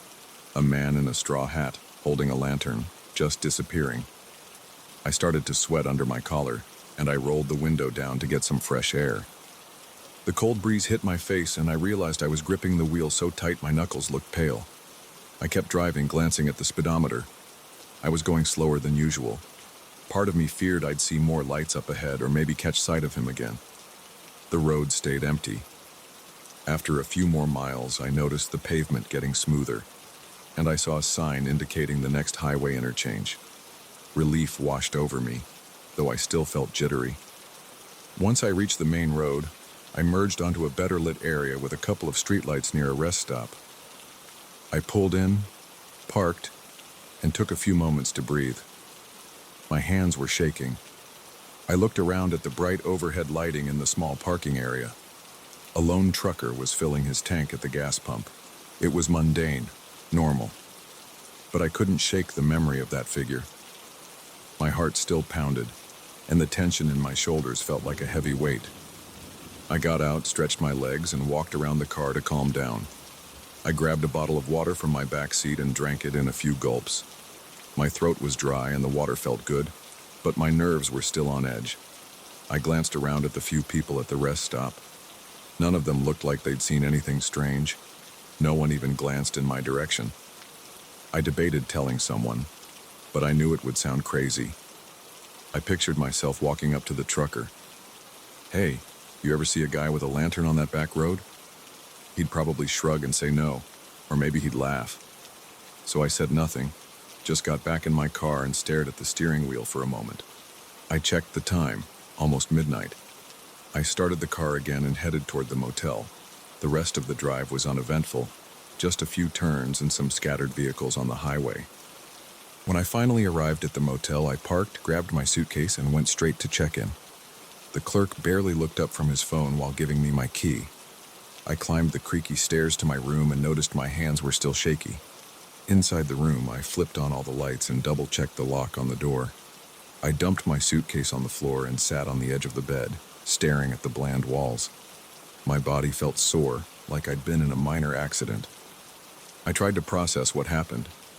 Every time I replayed the moment, I flicked on the high beams and saw the man vanish. I felt chills. Eventually, I forced myself to take a hot shower, hoping it would calm me. The water pressure was weak, but it helped some. Afterward, I lay in bed, the sheets feeling rough against my skin, thinking about that man. I wondered if I should have gotten out and looked around more carefully. But the thought of standing alone in that darkness made my heart pound again. I grabbed my phone, scrolled through social media, and tried to zone out. But nothing really distracted me. I barely slept that night. Every sound in the motel made me jump. In the morning, I packed up, left the room, and got on with my job, meeting clients, driving to the next town. That next day, I felt sluggish. My eyes kept drifting to the roadsides whenever I saw a darker stretch or a patch of tall grass. For the rest of the week, I stuck to well-lit highways, even if it added time to my travel. I told myself it was just my imagination, but I couldn't ignore the small details I'd seen. The straw hat, the old shirt, the flickering lantern light. It felt real. It didn't feel like a trick of my eyes. I wasn't sure what to believe. Weeks passed, and I kept busy with work. One day, over lunch with another rep, I almost brought it up in conversation, but stopped. I didn't want to sound like I'd lost it. The memory stayed in the back of my mind, though. Sometimes I'd replay the scene when I was alone in a hotel room at night. I'd remember how he lifted the lantern as if to say hello or get my attention. Then, in the glare of the headlights, he vanished. Even now, I'm not sure what to think. People talk about old spirits on forgotten roads. Others say it's all nonsense. I just know what I saw. Or at least what I think I saw. A man by the side of the road wearing a straw hat, swinging a lantern in that cold rural night, disappearing the second I tried to shine my lights on him. I don't travel that route anymore, and I still feel uneasy when driving late at night. Sometimes when the roads are quiet and dark, I find myself gripping the wheel tighter, half expecting to see that lantern glow again. The thought sends a chill up my neck.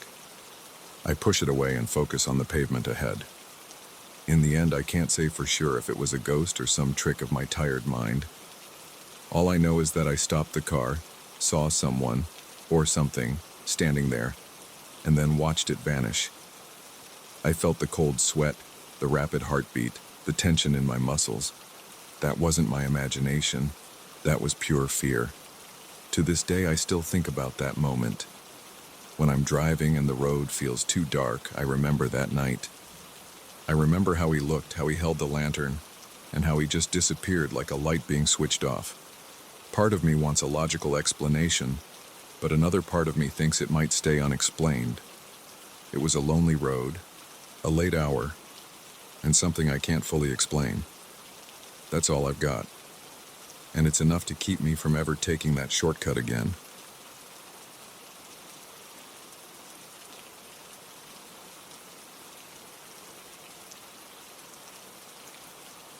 I showed up at the old hotel with a pretty casual attitude. I thought it would be a simple job. Help my cousin organize rooms, stash extra linens, and keep track of supplies. That place looked worn from the outside, with flaking paint and a sagging porch railing. But I figured it was just an old building in the countryside. I had no idea what I was getting into. By the end of my first week there, I was already sleeping with one eye open, checking doors twice and feeling a constant knot in my stomach. I never expected a quiet country attic to fill me with so much dread.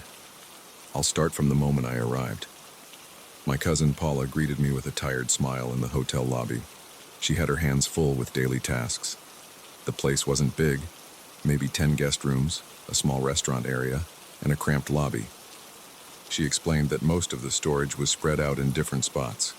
A couple of unused bedrooms, a back closet near the kitchen, and a large attic that ran above the entire second floor. The attic was my main target. She wanted the clutter sorted, old furniture labeled for storage or donation, and extra linens folded and kept in sealed plastic containers. It sounded boring, but I agreed to help. Paula had inherited the place from our great-aunt, and she had no idea how much junk was piled up there over the years. The first days went by without much trouble. I carried boxes of towels upstairs. I organized broken lamps in one corner and old bed frames in another. The attic itself felt heavy with dust and smelled like stale air. The lighting was terrible.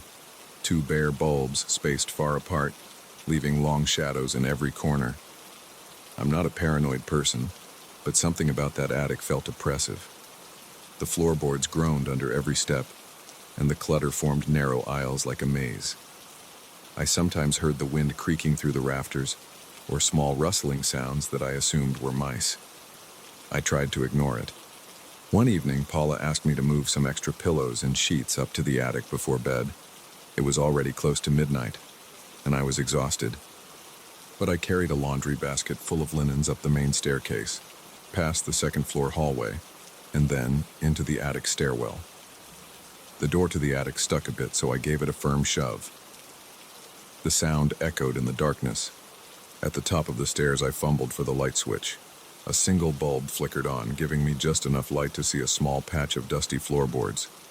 I set down the basket of linens, letting out a sigh. As I stood there, I thought I saw a shape move across the far end of the attic. I squinted, leaning forward to get a better look, but everything was still. I brushed it off as my eyes playing tricks in the dim light. I walked to the center of the attic, stepping around some old chairs and a rolled-up rug. The smell of dust hit me again. I coughed a bit and started placing the linens on a wooden table. Then I heard a creak above me, like a footstep on one of the overhead rafters. My head snapped up and I scanned the darkness. I told myself it was just an animal, maybe a cat, though I hadn't seen any cats around the property. The hair on the back of my neck stood up. I couldn't see anything up there, but I felt watched. I decided to look around. My flashlight was in my back pocket. I clicked it on and aimed it at the rafters. The beam was weak, but I could see a few cobwebs and some dusty planks.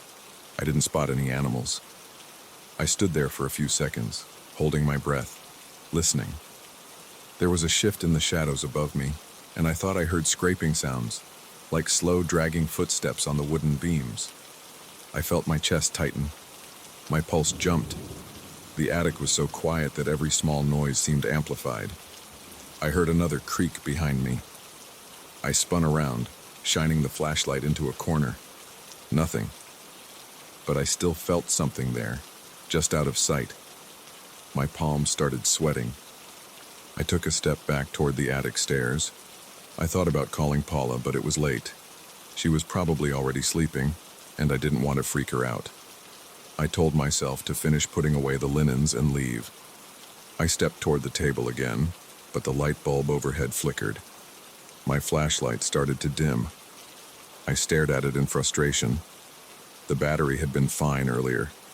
Then, in an instant, the flashlight died. The attic light bulb buzzed and went out. I cursed under my breath, standing in total darkness. A chill ran through me. Then I heard that noise again.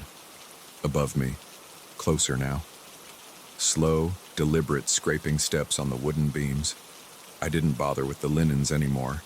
I rushed toward the stairs, stumbling into boxes and knocking over a small lamp. My shins hit the steps and I nearly fell. I scrambled down, hitting the walls with my hands in the dark. I felt my heart pounding.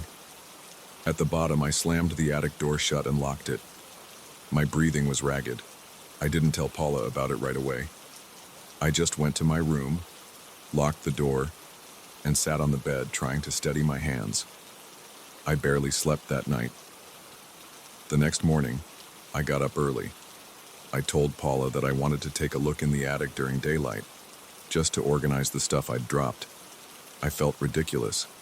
Maybe it was just my imagination, or a raccoon, or some weird echo. But my gut told me something else was up there. Paula gave me a puzzled look. She said she hadn't heard anything but told me to be careful. We both went up around 9 in the morning. The attic looked normal under the dim sunlight that came through a couple of small windows. There were dust motes in the air. I walked around, picking up the knocked-over lamp and the boxes I had stumbled into. I saw my flashlight on the floor. I picked it up, but the battery was dead.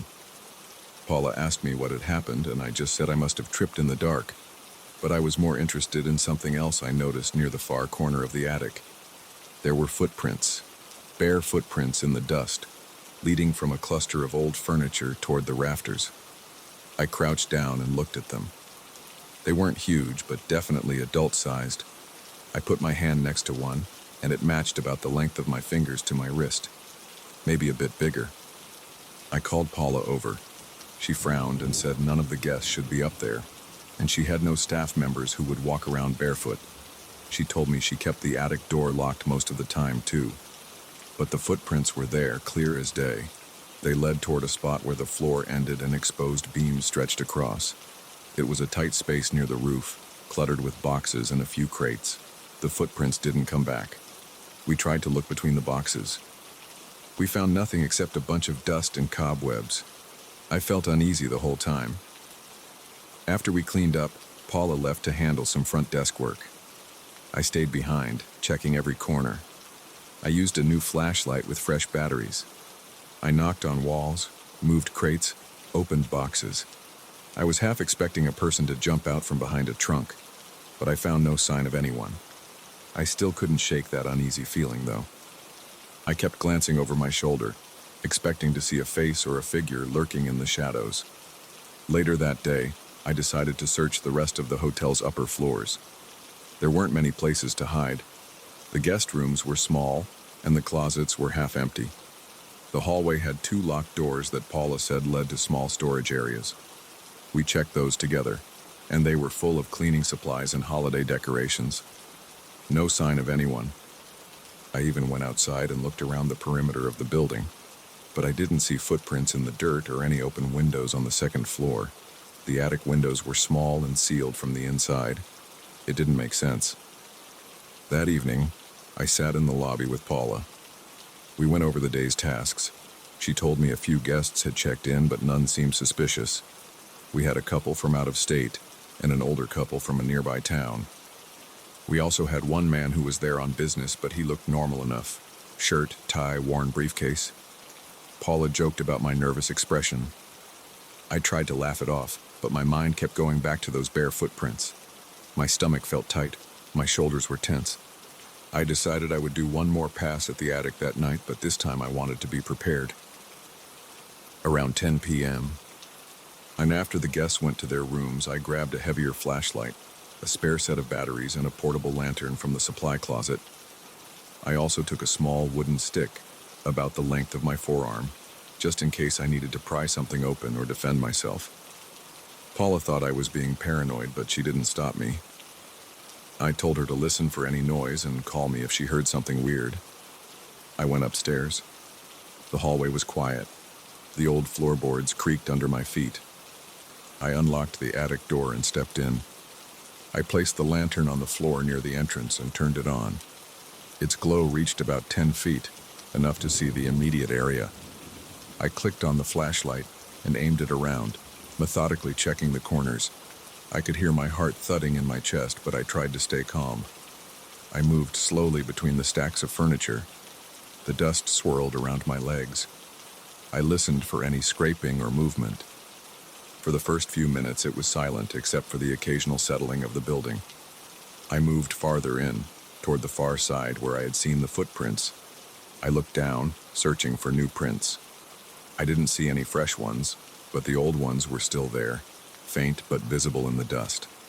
They led to the same cluster of crates. I held my breath and shined the flashlight between the crates. Nothing but shadows. I crouched down, peering into a gap. I reached in with the stick, nudging a few boxes aside. It revealed only more dust. My pulse slowed a bit. Maybe it really was my imagination. Maybe some maintenance worker had come up months ago, barefoot for some odd reason, and left those prints. I started feeling silly. Then I heard a muffled shuffling sound overhead. It was the same slow, dragging sound I'd heard the night before. My muscles tensed. I stood up, aiming the flashlight at the rafters. The roof beams looked empty. I took a step back, trying to get a better angle. That's when I heard a soft thump behind me. I spun around, shining the light at a tall wardrobe. It was old, with chipped paint and a mirror on the door. It stood near the corner of the attic. Nothing seemed out of place, but I was sure I heard something move over there. I swallowed hard. I walked to the wardrobe, bracing myself. I grabbed the handle. It felt cold in my hand. I pulled the door open. Inside, I found a few old coats on hangers. I pushed them aside. Nothing behind them but the wooden back of the wardrobe. I stepped away, breathing a little easier, but not by much. Then the attic light bulb flickered again. My lantern stayed steady, but the overhead light sputtered, casting bizarre shadows on the walls. I pressed my lips together, listening. Another scrape came from above, then a long, low creak. It sounded like someone was shifting their weight on the beams. I aimed my flashlight up there again, stepping to the side to see if there was a hatch or an opening to another space. The beams just ran across the length of the roof. I saw a small vent at the far end, but it looked too narrow for anyone to fit through. The scraping continued for a few seconds, then stopped abruptly. My hands started to shake. I realized I was sweating despite the cool attic air. My mind raced. I wondered if some stranger was living in the attic's hidden corners, slipping around at night. But how did they get in and out? And why barefoot? I took another slow walk around the perimeter, checking every stack of boxes. I felt the same prickling sensation on my skin, like someone was watching me, but nothing jumped out. Finally, I decided it was enough for one night. I walked back to the stairwell, picked up my lantern, and locked the attic door behind me again. I didn't see or hear anything else on my way downstairs. I told Paula about the sounds, but she just gave me a worried expression and said she would keep an ear out. The next morning, I went up again at dawn. I didn't want to give whatever was up there time to hide. I checked the dust for new footprints, but everything looked the same. No new tracks. The old ones were even more faded. The rest of the day I spent around the hotel asking the few staff members if they'd noticed anything unusual. They all said no. A maintenance guy told me the attic had some holes in the roof, and sometimes raccoons got in, but he hadn't seen any signs of large animals. For the rest of the week, I avoided going to the attic at night. I organized it in the daytime with Paula nearby. We put away the rest of the linens and labeled boxes. The atmosphere felt tense, but we never saw more footprints or heard more scraping. I still felt uneasy every time I saw the bare beams overhead. I sometimes caught a faint scuffling sound, but I couldn't be sure if it was real or just my imagination. On my last night before I headed back home, I stood in the hotel lobby with Paula. We talked about the weird events. She said she might hire someone to check the attic thoroughly, seal any openings, or install better lighting. I told her that was a good idea. I couldn't explain the footprints, but I knew what I heard. I knew something was up there that night, watching me. I can still picture that dark corner, the soft dragging of what sounded like human footsteps, and the shape I thought I saw near the rafters. Even now, when I think about it, my stomach tightens.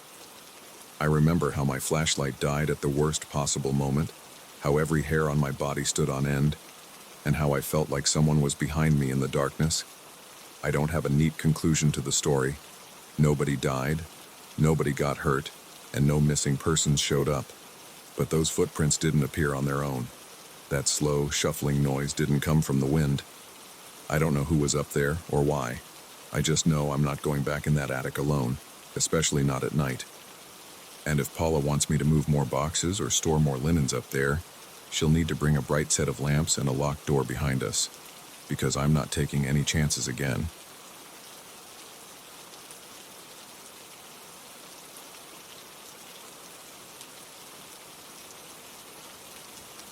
I still remember the morning I heard my own name on that deserted dirt road. Even today, when I think about it, my heart beats faster, and my palms get sweaty. I want to share what happened in a straightforward way, the way I'd tell someone face to face if they asked me why I never walk alone before sunrise anymore. I lived in a small town with just a few stores, a single gas station, and a church at the center. I worked at a nearby farm that sat a couple of miles outside town.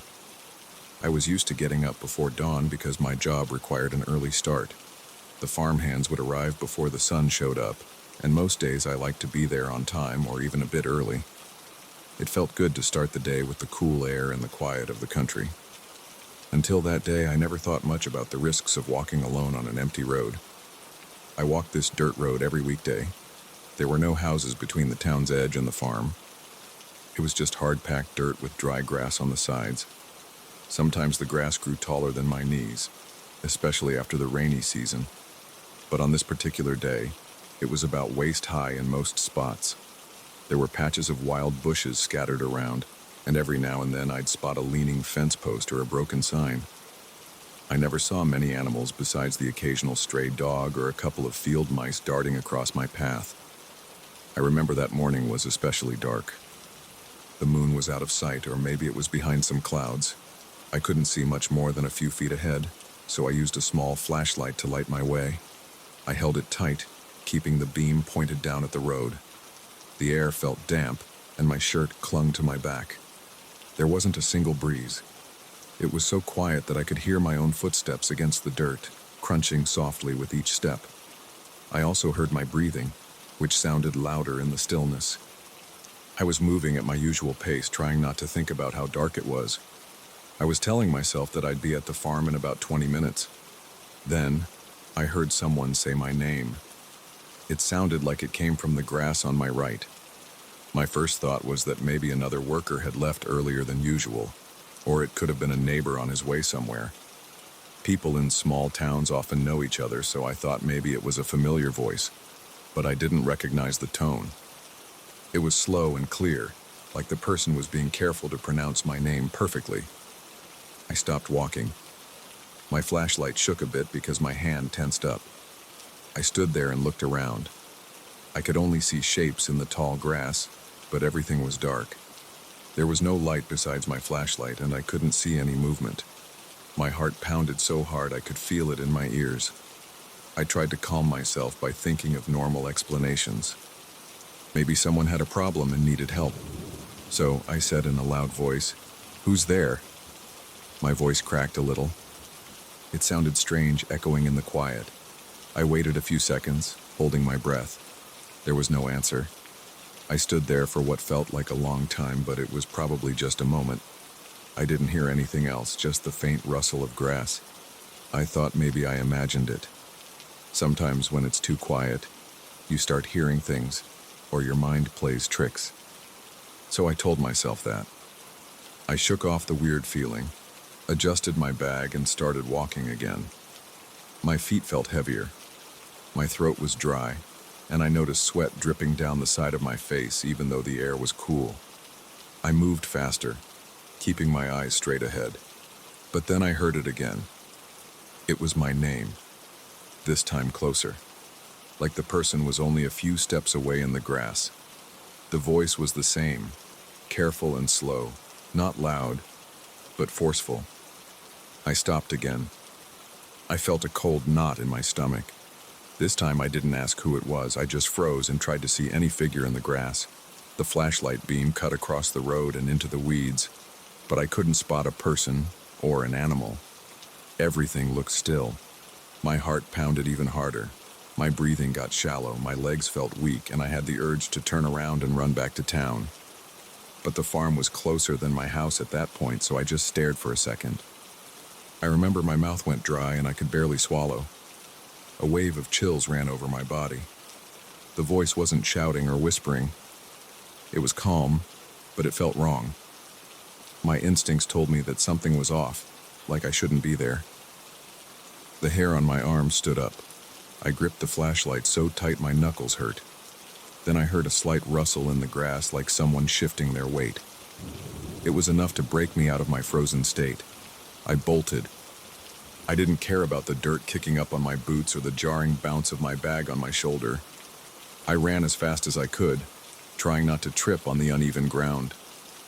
My lungs burned almost immediately because I wasn't used to sprinting that early in the morning. But I couldn't stop. My mind was racing, going over questions I couldn't answer. Who would be out there calling my name at that hour? Why weren't they answering me when I asked who they were? As I ran, I held the flashlight in front of me, but it shook too much to see anything clearly. My eyes watered from the strain of looking into the darkness. My chest felt tight from fear and lack of oxygen. My heart kept pounding, and my legs started to ache. I thought I could hear footsteps behind me, but maybe that was just my own echo. I didn't dare look over my shoulder. Something told me not to check if I was being followed. I just wanted to keep moving and get to the farm, where I knew there would be lights and people. I reached a bend in the road that signaled I was almost there. The farm entrance was about 50 yards after the bend. I remember the relief that hit me when I saw the faint glow of the farm's security lights. Even though it was still dark, those lights were enough to make me slow down a bit. My chest was tight. I was gasping for air, and my leg muscles felt like they were burning. I forced myself to keep a steady jog until I passed through the old wooden gate. When I got onto the farm property, I finally allowed myself to look back. I shone my flashlight behind me, but there was just the empty road leading to the bend. I didn't see anyone. The grass stood still on both sides of the path. When I made it to the main barn, I leaned against the wooden wall and tried to steady my breathing. One of the other workers, a guy named Mark, was there feeding some of the animals. He saw me panting and asked if I was okay. I told him I thought I heard someone calling me on the road, but he just shrugged. He said he hadn't passed anyone on his way in, and he had arrived only 10 minutes earlier. He used a bike to get to work and usually took a different route. He looked at me like I might be losing my mind, but he didn't say that out loud. He just offered me some water, which I drank in big gulps. We went on to do our work. The whole day, though, I couldn't shake the tension in my chest. Every time I walked near the barn door or glanced out at the road, I expected to see some figure standing by the gate. My hands trembled a little as I performed my tasks like feeding the livestock and loading equipment. My coworkers noticed I was jumpy, but I didn't explain much more. I only said I had a close call with someone or something on the road. That evening, when the shift ended, a friend offered me a ride home on the back of his pickup. I accepted right away. There was no way I was going to walk that dirt path after sundown. The memory of that voice was stuck in my head. I kept replaying it and trying to figure out who it might have belonged to. It was a man's voice, I think, but the clarity of it was eerie. It had no accent or drawl. Most people in town had a certain way of speaking, but that voice was too measured. I thought about it all night and barely slept. The next morning I woke up a bit later than usual and considered taking a bus or catching a ride from a neighbor. But the bus didn't run that early and I didn't have many neighbors willing to drive me. I decided to wait until the sun was almost up. By that time, it was bright enough to see down the road.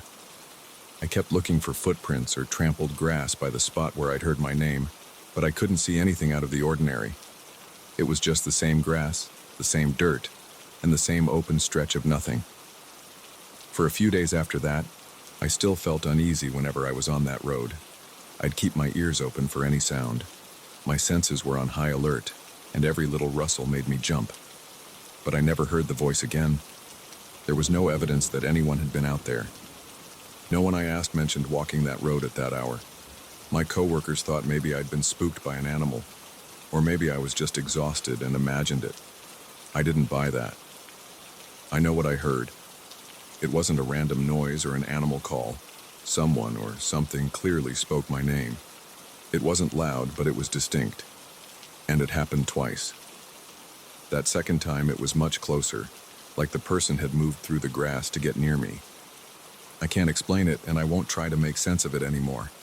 All I know is it happened, and it shook me up enough that I never want to repeat that experience. From that day on, I changed my routine. I got a cheap bike with a little headlamp. I started leaving my house a bit later, closer to sunrise, and I rode quickly, making sure I stayed in the middle of the road. I felt safer on a bike because I could move faster, and I didn't have to walk with only a flashlight. Even so, I'd feel that tension in my shoulders and a tightness in my chest whenever I passed that part of the road. I'd catch myself speeding up, almost holding my breath, waiting to hear that voice again. It never came. Sometimes people ask why I'm so particular about not heading out too early in the dark. I've told the story to a few close friends. Most people just give me a confused look or tease me about being scared of ghosts. I don't care about that. I know what I heard, and I know the jolt of fear that tore through me. It wasn't just a weird sound, it was my name, spoken clearly. Now, whenever I pass by that spot in daylight, I notice how normal it looks. It's just overgrown grass, a few weeds, and a couple of broken fence posts. There's nothing special about it. No sign, no marker, nothing that would suggest something unusual happened there. But I can't forget that morning. I can't forget how my body froze or how my flashlight beam showed me absolutely nothing, even though I felt someone watching me. And I can't forget that second call, closer than the first. It makes the hairs on my arms stand up just thinking about it. I still work at the same farm and I still live in the same small town. Nothing else strange has happened, at least not to me, and not on that road. But I stick to my decision. I never walk out there alone before sunrise anymore. If someone offered me $100 to do it, I'd say no. That 30-second moment of sheer panic was enough to change how I see that place. Some folks might say I overreacted. Others might come up with a logical reason for what I heard. I don't argue about it. I know my own experiences. There's a part of me that wants an explanation, but the bigger part of me doesn't care. If I'm being honest, I'd rather not know who or what was in that grass. I'll keep doing my job and living my life. That one morning was all it took for me to set some personal boundaries. It's a simple rule. No more wandering around in the dark by myself, at least not in that area. I still feel a chill when I pass the spot, even in daylight. Sometimes I look at the grass, half expecting it to move or reveal some hidden shape, but it never does. That's the whole story. I was out there, I heard my name, I ran. I got to the farm, and I was safe. I don't know who or what called me, and I don't want to find out. That's all there is to it.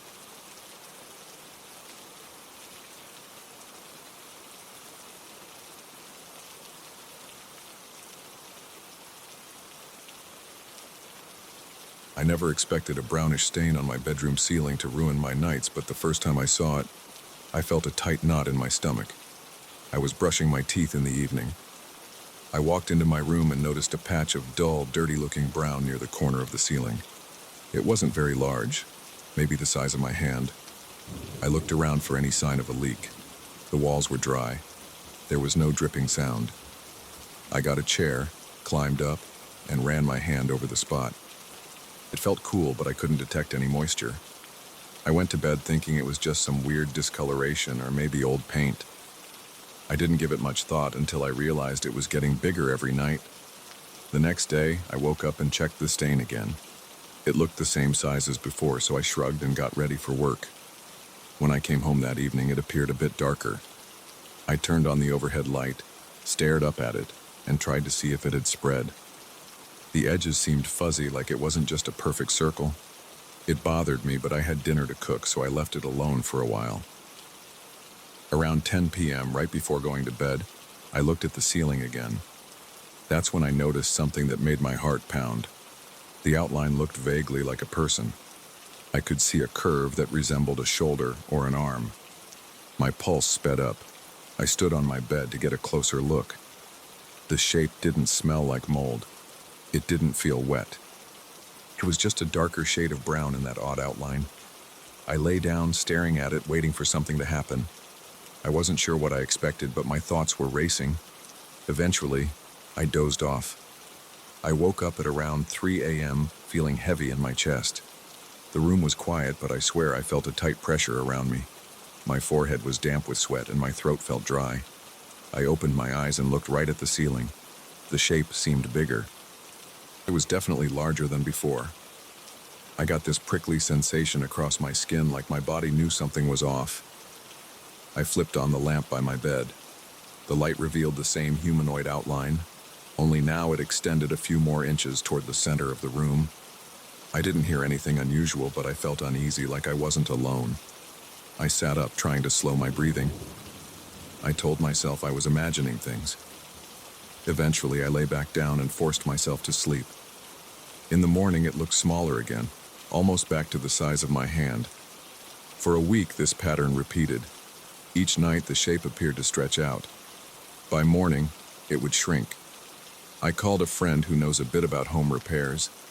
He came over during the day, took one glance at the spot, and told me it looked like a mild stain, probably from old water damage. I shook my head and explained that it kept changing size. He didn't believe me, but he offered to bring a moisture meter another day. We tested it together, but it showed no sign of water infiltration. The drywall felt solid. There was no moldy smell. He left, looking puzzled. I felt frustrated because I still had no explanation. I called a professional leak specialist the following Monday. He showed up with his equipment, scanned the pipes, checked the attic, and couldn't find anything. He walked around the house, tapping on walls and listening for hollow spots. Nothing turned up.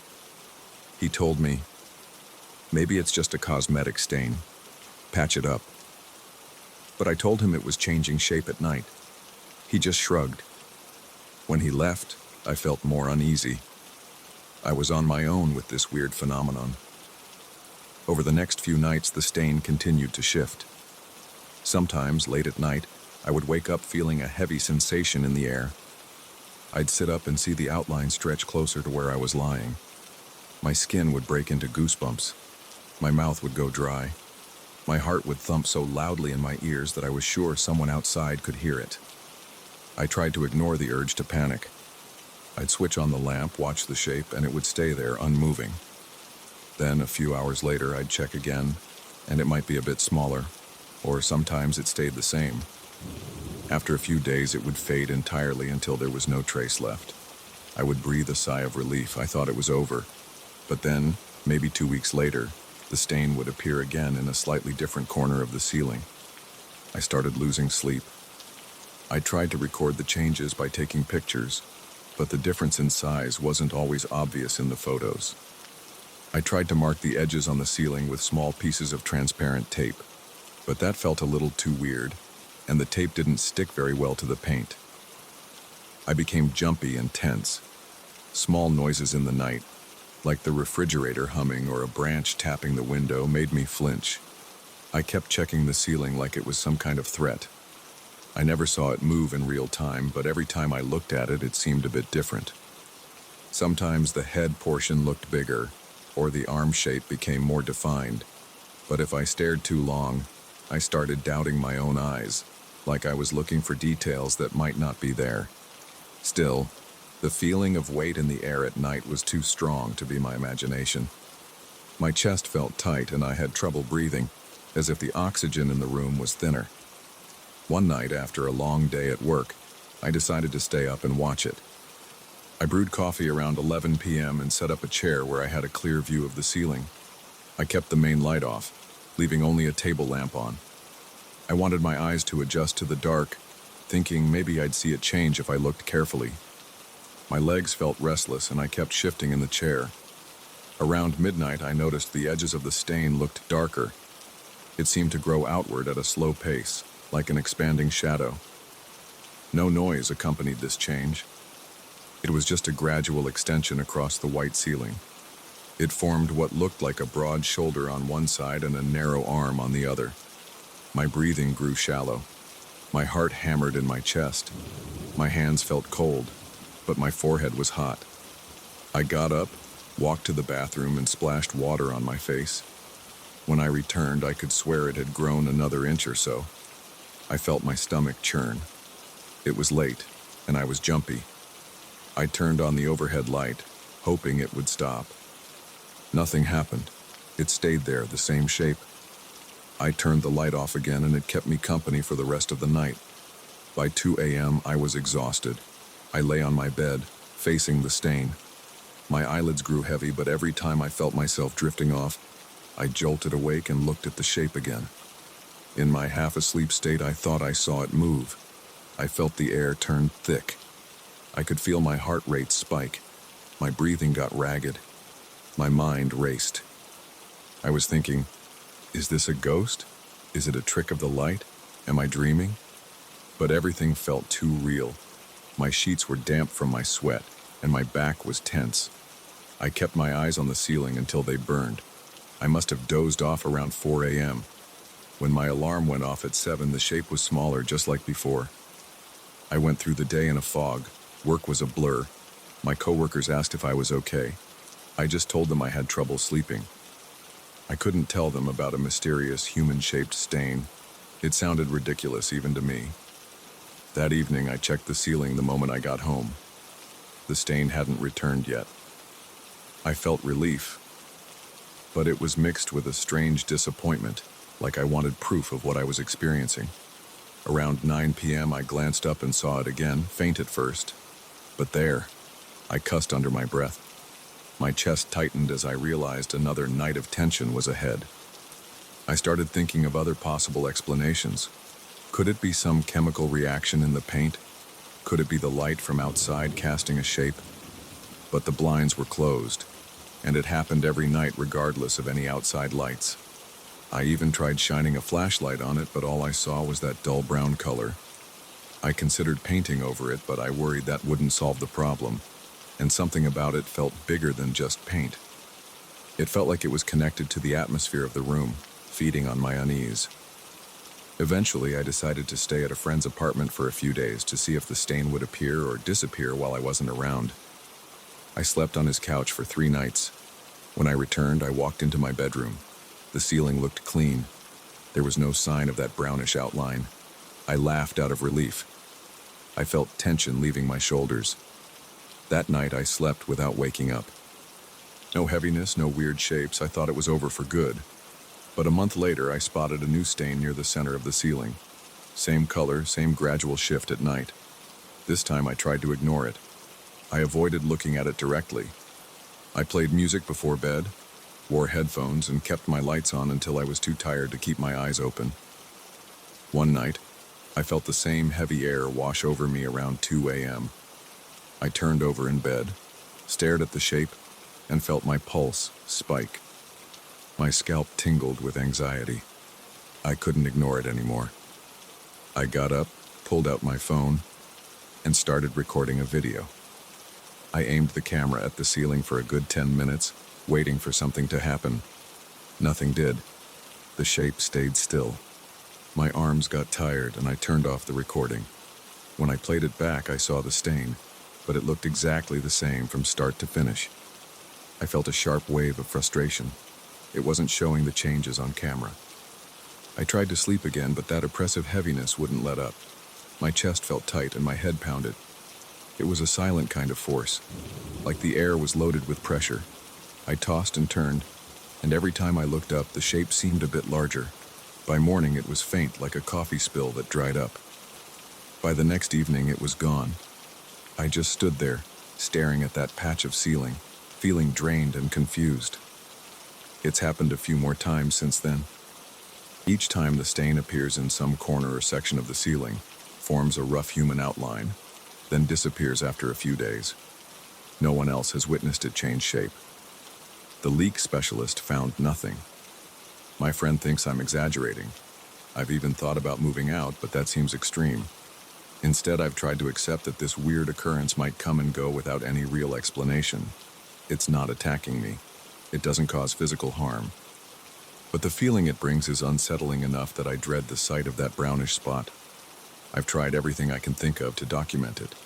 I've taken photos, videos, and written down notes about the times it appears, but nothing captures the slow expansion or the heavy sensation that fills the room. I wish I could show proof to someone who knows more about this stuff, but all they see is a small patch of brown on a white ceiling. They don't feel the pressure in the air. They don't notice how the shape shifts during the night. They don't wake up in a cold sweat, heart pounding like a drum, convinced something is watching from above. For now, I'm stuck with this bizarre situation. I fall asleep every night wondering if I'll wake up to that shape in the middle of the ceiling again. Sometimes weeks go by with no sign of it. Other times it returns after just a few days. I can't predict it. I can only respond with the same tense routine. Wake up, stare at the ceiling, feel my pulse hammering, wipe the sweat from my face and hope it's not bigger than the night before. There's no blood, no actual violence, no children involved, and no one has died. It's just a stain that seems to come from nowhere and fade without a trace. But it disturbs my sleep and floods me with dread every time it appears. I've never believed in ghosts or other supernatural events, but I don't have a better explanation. I only know what I see with my own eyes and feel in my own body. That's enough to keep me on edge. I just want a normal night of rest, free from this bizarre presence. Yet every time I get comfortable, I catch a glimpse of that brownish patch reappearing, and I tense up all over again.